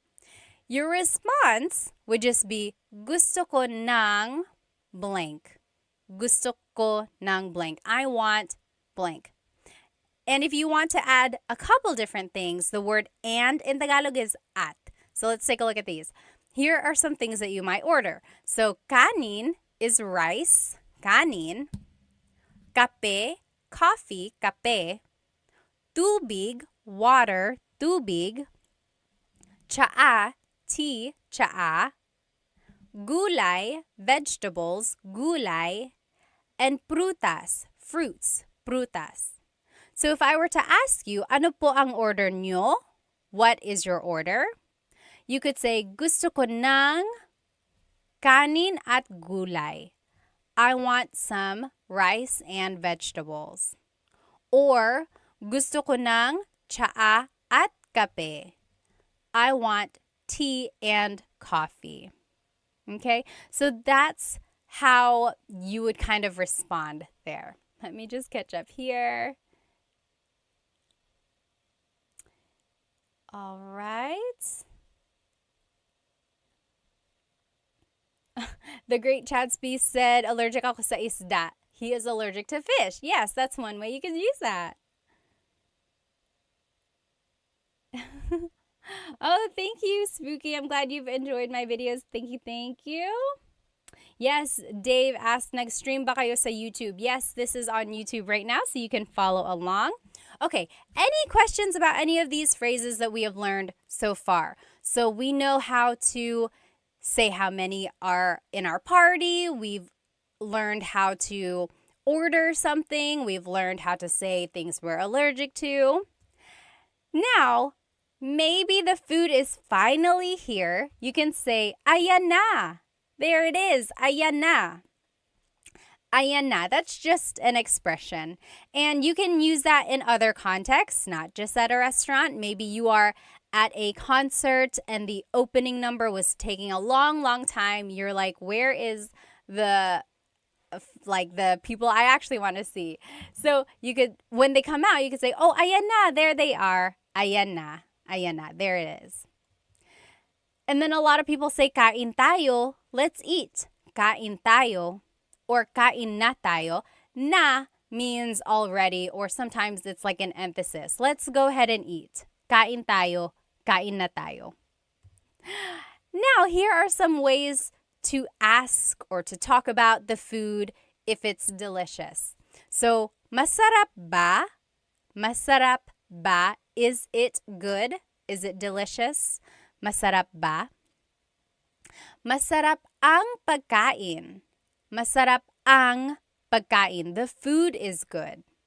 You can switch out pagkain and say masarap ang adobo. The adobo is good. Or masarap ang kape. The coffee is good. Masarap ang blank. The blank is good. To be specific, masarap ito. This is good. Masarap ito. Or masarap yan. That is good. Maybe if you tasted your friend's dish, you could say masarap yan. That's good. And then just in a general sense, it would be ang sarap. It's so good. Ang sarap. Ang sarap. Oh, Chris asked a good question on YouTube. What if you wanted to order 2 adobo? Gusto ko dalawa. It would be gusto ko ng dalawang adobo. Gusto ko ng dalawang adobo. So this is kind of where that, remember, if it ends in a vowel, then you could just add ng. Gusto ko ng dalawang adobo. I want 2 of adobo. Very good question. All right. Next, if you want to talk about the food and maybe it's not so good, here are some things you might say. Maalat. It's salty. Maalat. That means salty. if you joined my live a couple weeks ago, we learned how to use adjectives. And there are a couple different ways to use an adjective. So you could say maalat, it's salty, maalat, or you use the root word and say ang alat, it's salty, ang alat. They both mean the same thing and they are used interchangeably. Maalat, it's salty, or ang alat, it's salty. Sometimes ang alat, that form is a little bit more like it would mean, oh, it's so salty. It's too salty. Like it's a little bit more expressive. Or it's like really that thing. Next, matabang. That means tasteless or it needs more seasoning. Matabang, matabang. And then hindi masarap. It's not good. It doesn't taste good. Hindi masarap. All right, so those are just some ways to say, to describe food if it does not taste very good. Okay? So next, maybe you are on your way home and you are talking about your experience at the restaurant. Here are some things you could say with the people you are riding home with. Nagustuhan mo ba yung pagkain? Nagustuhan mo ba yung pagkain? So the root word again, gusto, means to like. Nagustuhan means to have liked. So it's past tense. Mo is referring to you. Ba is a question word. Yung pagkain means the food. So, nagustuhan mo ba yung pagkain? Did you like the food? And then your response would just be oo or hindi. Yes or no. Oo, hindi. Let's see. Free Training said, how would you say I don't like something like food? Oh, it would be, I think I have it here. Here it is. So, paborito ko yung means my favorite was the blank. Paborito ko yung gulay. My favorite was the vegetables. Or I didn't like, ayoko yung gulay. I didn't like, ayoko yung. Technically, it's ayaw ko, but make it a contraction. Ayoko yung blank. Ayoko yung gulay. I didn't like or I don't like the vegetables. And then at the very end, if you want to be very respectful, you can say maraming salamat po. You could say that to the waiter or the waiting staff. Maraming salamat po. Thank you very much. So thank you by itself is salamat, salamat. And to be respectful, it would be salamat po, salamat po. If you want to be very thankful, very respectful, maraming salamat po. Thank you very much. All right. Let's see what else. Okay, let's keep going. Now, I want to take a look at this phrase a little bit closer. Gusto ko ng blank. I want blank. So, gusto ko ng kanin at gulay. Remember, I want rice and vegetables. So, we've already seen this phrase. I want to break it down a little bit. There's a difference between gusto ko ng, which is what we learned, versus gusto ko yung. So, gusto ko ng means I want some or a thing. Gusto ko ng kanin, I want some rice. Gusto ko ng saging, I want a banana. Gusto ko ng tubig, I want some water. So, as you can see, ng can be some or a thing, depending on what you're trying to say. So, gusto ko ng blank means I want some or a thing. I want. However, if you say gusto ko yung, that means I like something. So, gusto ko ng means I want. Gusto ko yung means I like. So, let's take a look at these. Gusto ko yung tinapay. I like the bread. Gusto ko yung tsaa. I like the tea. Gusto ko yung server natin. I like our waiter. Okay, so that's the difference there. The ng means you want it. Yung means I like it. It's a very minor difference. If you happen to mix it up, it's not that big of a deal. However, there is a difference when it's a question. So let's take a look at this. Gusto mo ba ng tinapay? Gusto mo ba ng tinapay? The ng means do you want some bread? Do you want some bread? Gusto mo ba ng tinapay? However, if you say, gusto mo ba yung tinapay? Gusto mo ba yung tinapay? That means, do you like the bread? The bread that we are eating right now, do you like it? So that's just the difference there. It really pops out when it's a question. Gusto mo ba ng tinapay? Do you want some bread? Versus gusto mo ba yung tinapay? Do you like the bread? Okay, so very minor difference there. If you happen to mix it up, it's not that big of a deal. It's just one of those things that is just like a nuance of Tagalog. Mr. Urban World said, gusto ko ng McDonald's. Ako din. You pay. Yes, McDonald's tayo. Okay.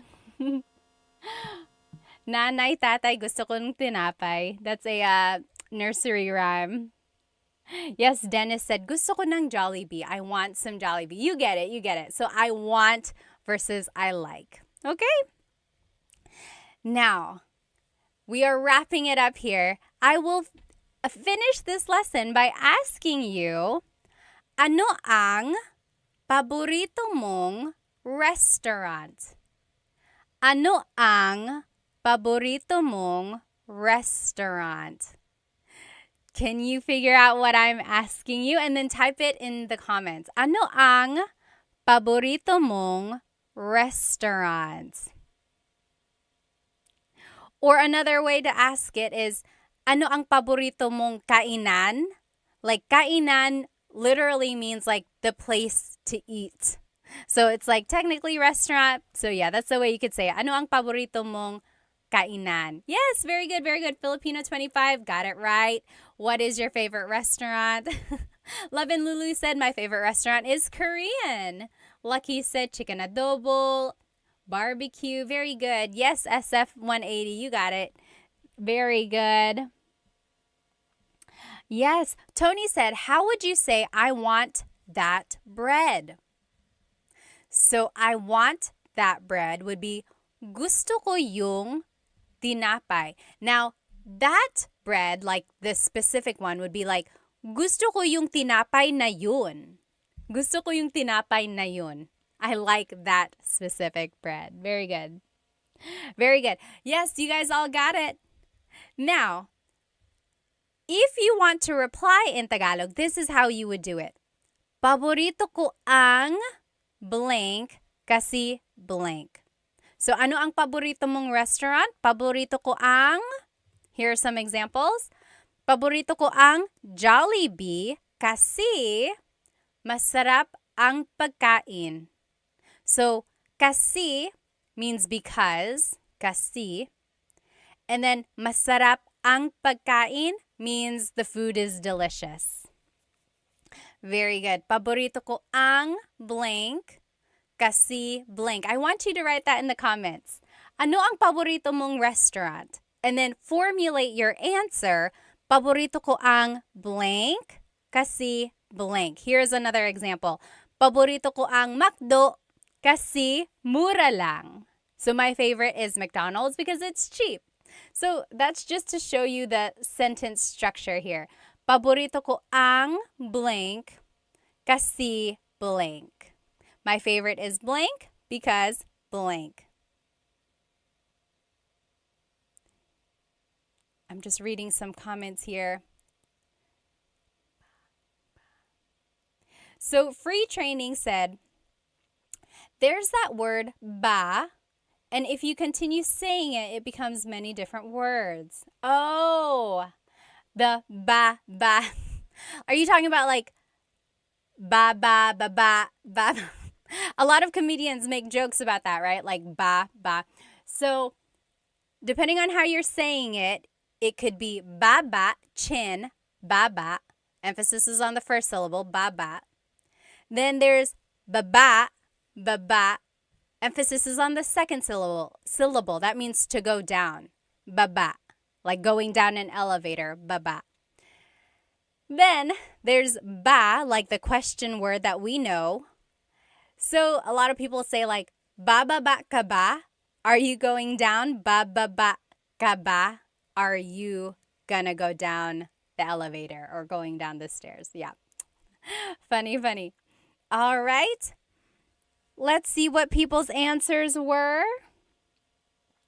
Oh, Tony said, paborito kong restaurant, ang Red Lobster. Or, paborito ko ang Red Lobster kasi, because, why?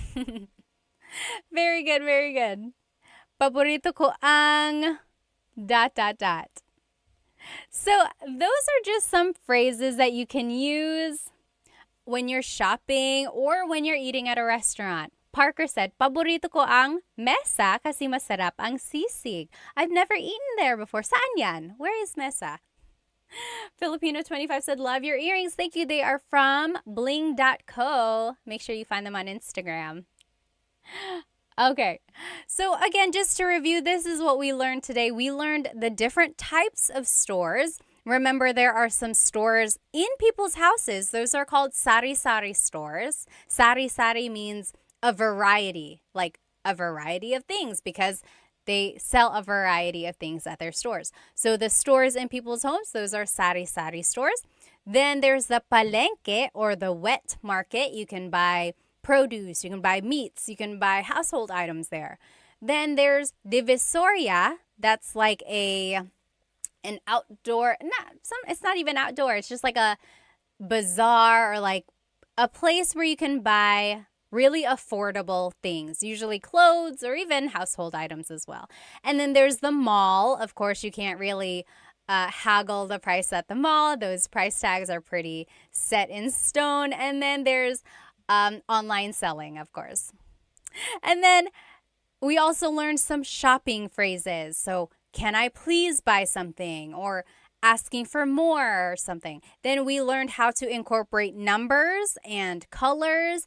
And then we learned that you can use a lot of these phrases in other contexts, right? Not only in shopping, you can ask for something, maybe if you're at a friend's house, or you can say these phrases maybe when you're just hanging out, like watching a movie.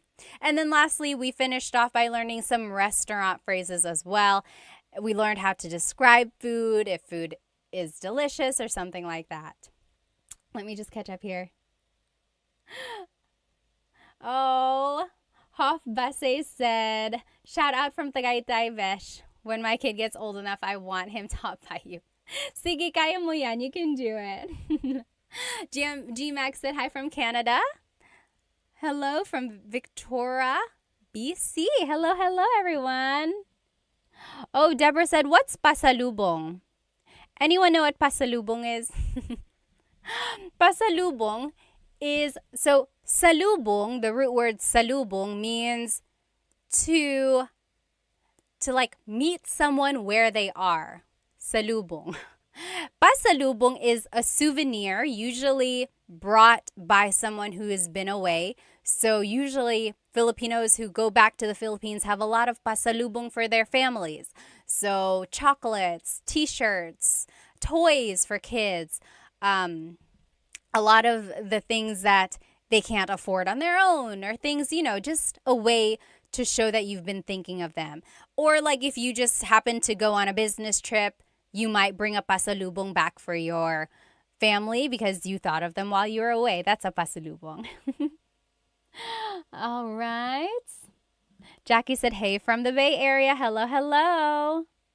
Alrighty. Yes, you meet them and give them a gift, Love and Lulu said. Well, I will see you next Tagalog Thursday. If you joined our lesson midway, I will be redoing this lesson sometime during the week. I like to do my lives twice, just in case anyone wasn't able to join. The recording will be on my YouTube, but I know people like to be in the chat and like ask their own questions. I wasn't able to do a repeat of last Thursday's, so I will do a repeat of that one too. So there will be 2 repeat lessons. Anyway, if you have any questions, please feel free to write them in the comments and then I will try to answer. Have a good rest of your night, everybody. Salamat!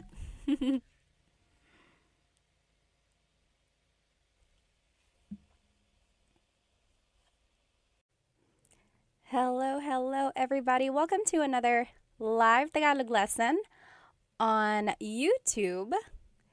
I am starting my TikTok now as well. So, hello. If you are joining me tonight, we are going to be doing a live Tagalog lesson on YouTube. And I would suggest you go ahead and hop onto my YouTube channel so that you can see the presentation that I made. There are examples that we're going to do together as well. So go ahead and grab a piece of paper or something to write with so that we can all do these practice examples together, okay? So welcome. If you're just joining, go ahead and write where you are from and give me an idea of your age. You don't have to tell me your exact age, although if you want to, go ahead and do that.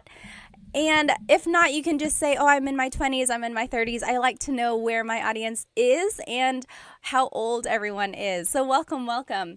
This is a new Tagalog lesson. If you saw me the other day, I did a repeat lesson of what I had taught last week because I was testing the waters of when people watch. Because usually I do these lives on Thursday nights. And I wanted to see if people are active during the day as well. And it seemed like it was. So maybe I will try that, like teaching the same class some other time in the week, just so other people can join if they were not able to join live. So again, this is a live Tagalog lesson on my YouTube channel, Tagalog Time.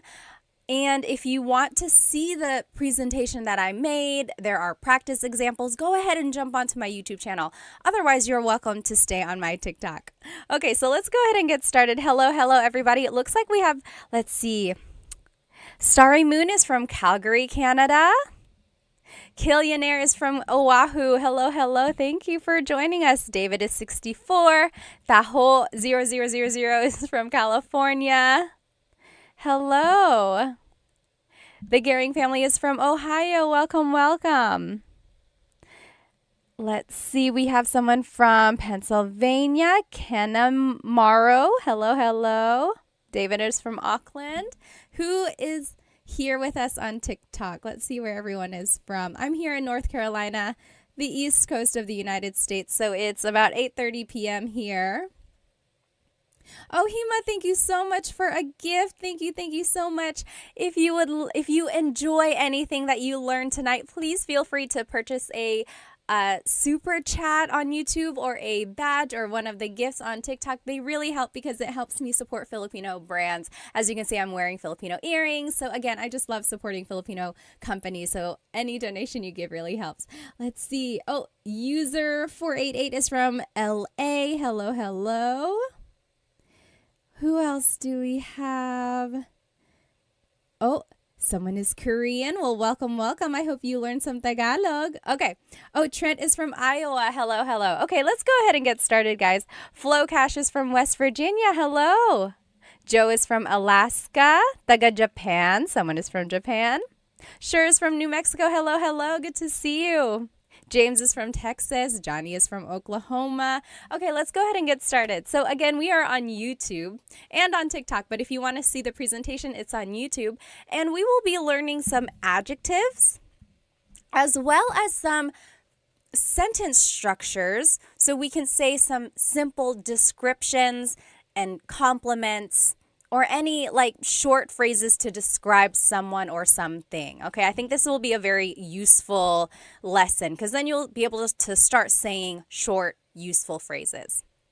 So when you want to describe someone, the simple sentence structure is adjective, then pronoun. So the adjective comes first, then it's the pronoun. For example, maganda ka. You are beautiful. Maganda ka. And that's a very common phrase. A lot of people already know how to say that. Maganda ka. You are beautiful. So there's the adjective, maganda. And then it's the pronoun ka, meaning you. You are beautiful. Or you might hear matalino ka. You are smart. Matalino. Matalino means smart. Matalino ka. Or nakakatawa ka. You are funny. Nakakatawa. So people ask, why are some adjectives why do they have this ma prefix. So maganda, matalino. And then why do some adjectives not have that?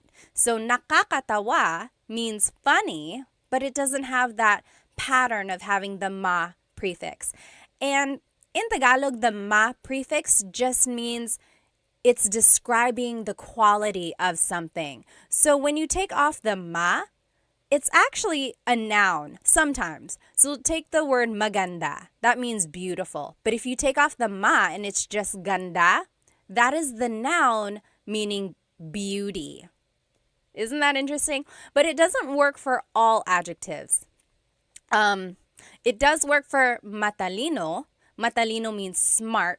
Talino means your intelligence. So it's the noun meaning your intelligence that you have. So interesting, right? And then nakakatawa does not follow this ma adjective pattern.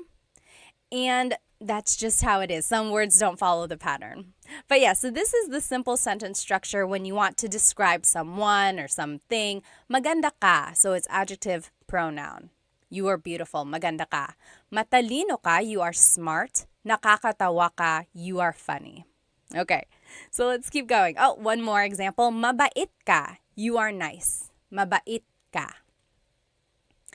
Now, I want to show you the different subject pronouns that you can use if you're talking about someone or multiple people. So, ako means I. So, mabait ako. I am nice. Mabait ako. Ako means I. Mabait ka means you are nice. Mabait ka. And then, mabait siya.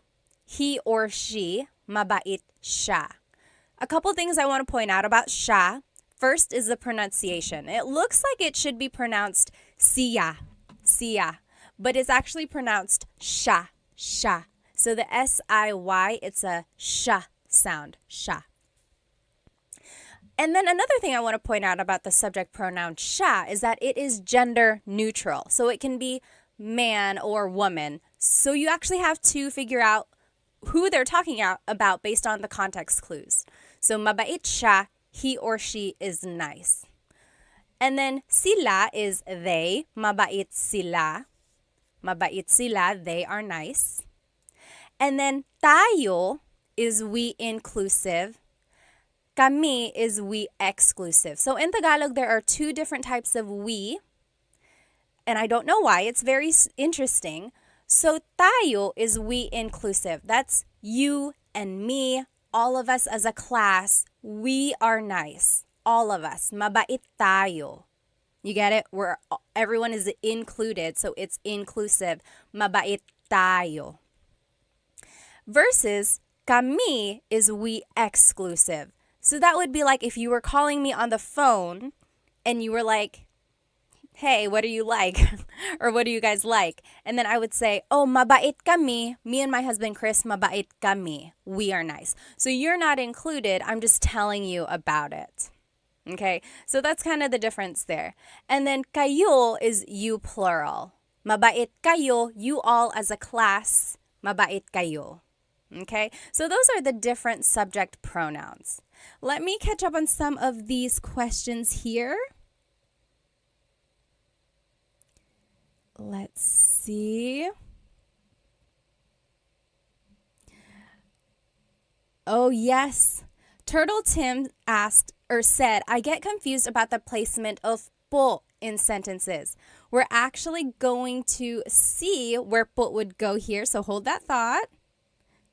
Robbie said, Filipino teacher ka ba? Hindi po. I mean, I am Filipino and then teacher ako. So, nagtuturo lang ako ng Tagalog sa mga anak ko, tapos I wanted to share it with everyone else. Okay, salamat. I wish this was posted to go over it again. Trying to keep faith said. Actually, this whole presentation is on my YouTube channel and the recording will be posted after the live. And it has all of the examples and the whole presentation up there. So you can rewatch this on my YouTube. Okay, Solomon asked, is there a difference between ka and mo?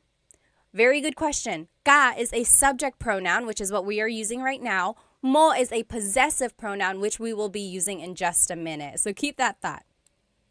Let me check these questions on my YouTube. Okay. Doesn't look like anyone has too many questions on my YouTube right now. If you do, please feel free to write them down. So I think it was Tim who asked about the po placement. Let's take a look, actually. So when you use the word po, you actually have to use the plural you pronoun. So we learned mabait ka. You are nice. Mabait ka. But when you're using po to be respectful, when you're talking to someone older than you or to someone in authority, you actually have to use the plural you pronoun. So instead of mabait ka, it will be mabait po kayo. Kayo is the you plural. So it's almost like you're saying you all are nice, but it's just one person. Even if it's just one person, you have to use the plural you pronoun when you're using po. And that's just another way to show respect. Other languages do this as well. I took French in high school and college, and they do that too. Whenever they want to be respectful, you have to use the plural you pronoun. So yes, mabait po kayo. And po is just the second word in that phrase. Usually, po is the second word in a phrase. Or sometimes it goes after the words ko or na if they appear in the phrase, or it just goes after a set phrase. And then when in doubt, always add po to the end of anything you say and it will be respectful. Okay, that's usually how kids are taught to use the word po. Just add it to the end. And then as you hear po being used, then you'll start to pick up on where it does go, like the patterns. Okay. Let's see. Lori said, where can I start learning Tagalog as a minor? Well, you can follow Tagalog Time. I teach very simple, basic Tagalog. I have some very easy kids videos, and then I have just some like starting with the fundamentals of Tagalog and then moving on. They all build on each other on my YouTube channel. So I would say start there. But then there are also lots of books on Amazon and listening to Filipino music or watching movies. I think those are good ways to learn as well. Okay, so those are some pronouns. Now let's just add more vocabulary to what we know. So here are some Tagalog adjectives. Let me put both of these up. So there are two lists here, and they are opposites. So let's take a look at them. Maganda is beautiful. Maganda. Pangit is ugly. Pangit. Matangkad, tall. Matangkad. Maliit, little or short. Little, maliit. Mabigat, heavy. Mabigat. Magaang, lightweight. Magaang. Mabilis, fast. Mabilis. Mabagal, slow. Mabagal. I'm sorry, I was trying to read some of the comments. Hang on. Yes. Sure said, I made the mistake of trying to skip the basics when I started learning. I know it's sometimes you want to just go fast, but sometimes people can do that. But yeah, if you want to start from the beginning, I have fundamentals of Tagalog on my YouTube channel. Okay, so we did mabilis, fast, mabagal, slow. Malakas, strong, malakas. Mahina, weak, mahina. Tahimik, quiet, tahimik.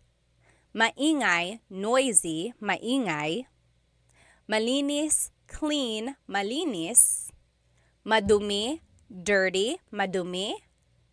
Mahal, expensive, mahal. Mura, cheap, mura.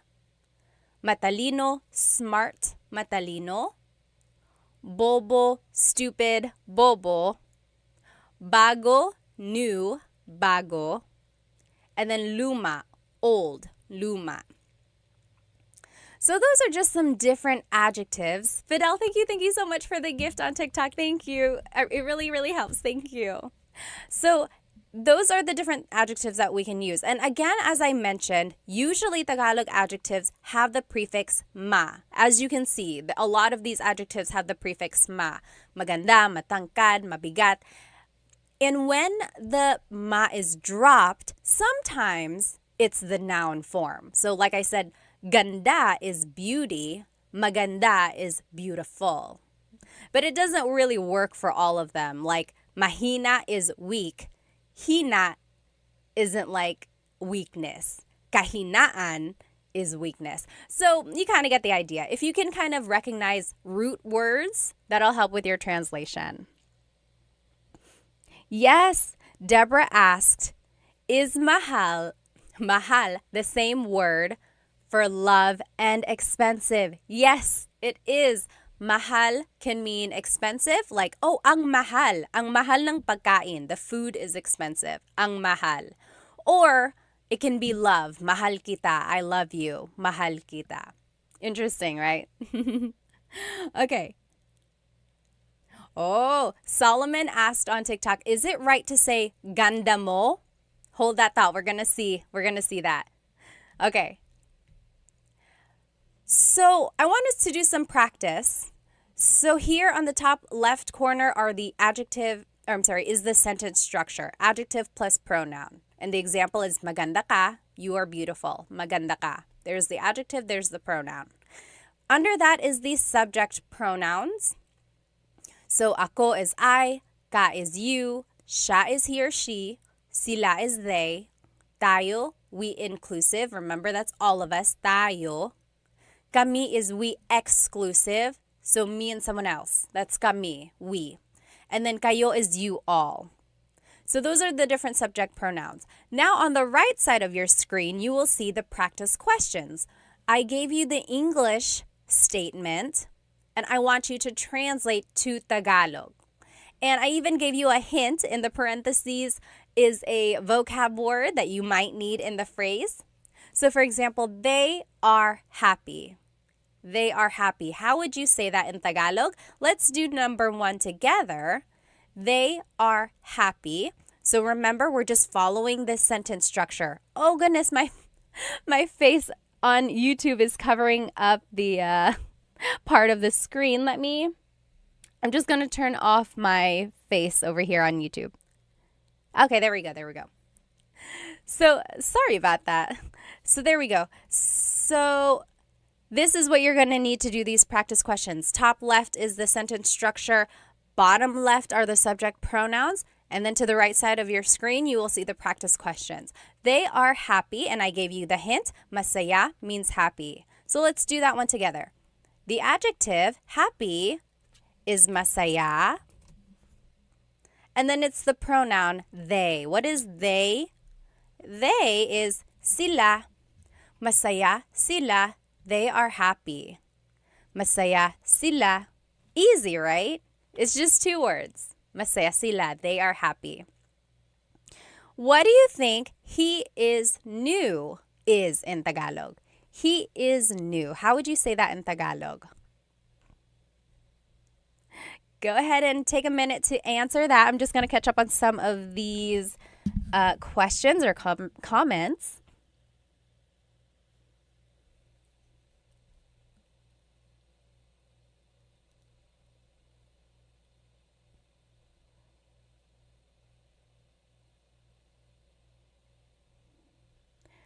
Okay, what do you think he is new is? Yes, sure got it right. Cassidy got it right. Rebe got it right on YouTube. Very close over here on TikTok. Very close. Yes, I'm seeing some very close answers. So in Tagalog, if you want to say he is new, it would be, the adjective goes first. New in Tagalog is bago. And then he is siya. Bago siya. Bago siya. He is right. Yes, bago siya. Yes, Tony got it right. You did. Very good. Eileen got it right. Very good, everybody. So bago siya. That means he is new. Again, that could also mean she is new because siya is gender neutral. So you would just have to listen to the context clues there. Next, we inclusive are angry. Angry in Tagalog is galit. Galit. How would you say we inclusive are angry? That means all of us as a class. That's inclusive. Everyone, all of us, we are angry. How would you say that? We are angry. Yes, Carl. Oh, Carl is very close. Your pronoun that you are using, Carl, that's not quite the one we're using, but we'll actually see that in just a minute. Sorry, my nose gets so stuffed up. Eileen got it right. Twinkie's got it right. Bonnie, yes. So, galit tayo. We are all mad. Galit tayo. Very good. Yes, sure got it right. Kaz got it right. Yes. Okay. Number 4, I am sleepy. In Tagalog, sleepy is antok. How would you say I am sleepy in Tagalog? I am sleepy in Tagalog. I am sleepy is very close. Yes, Eileen, antok na ako. So, antok is the adjective and it goes first.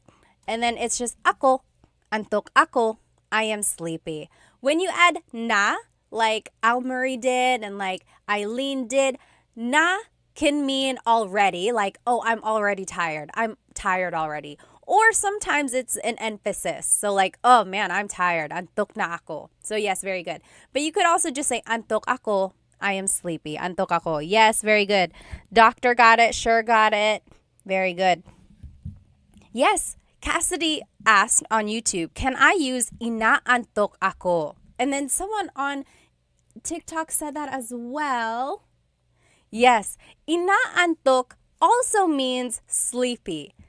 It's almost like the verb form of I am feeling sleepy, if that makes sense. Machi, thank you so much for the gift on TikTok. Thank you. But yes, basically the same. Inaantok ako and antok ako both mean I am sleepy, I am feeling sleepy.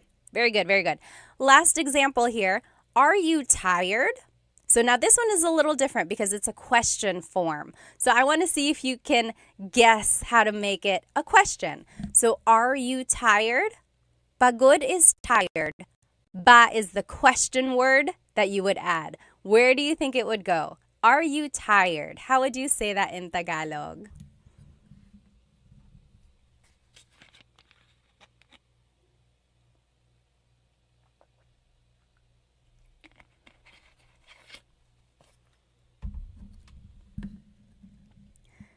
Yes. Let's see. Eileen got it. Someone said, I think Eileen already knows how to speak Tagalog. It's okay. Everyone is welcome. Yes, very good. I'm seeing it. I'm seeing the correct answer. Kaz got it. Doctor got it on YouTube. It's These got it on YouTube. Kevin, you got it also.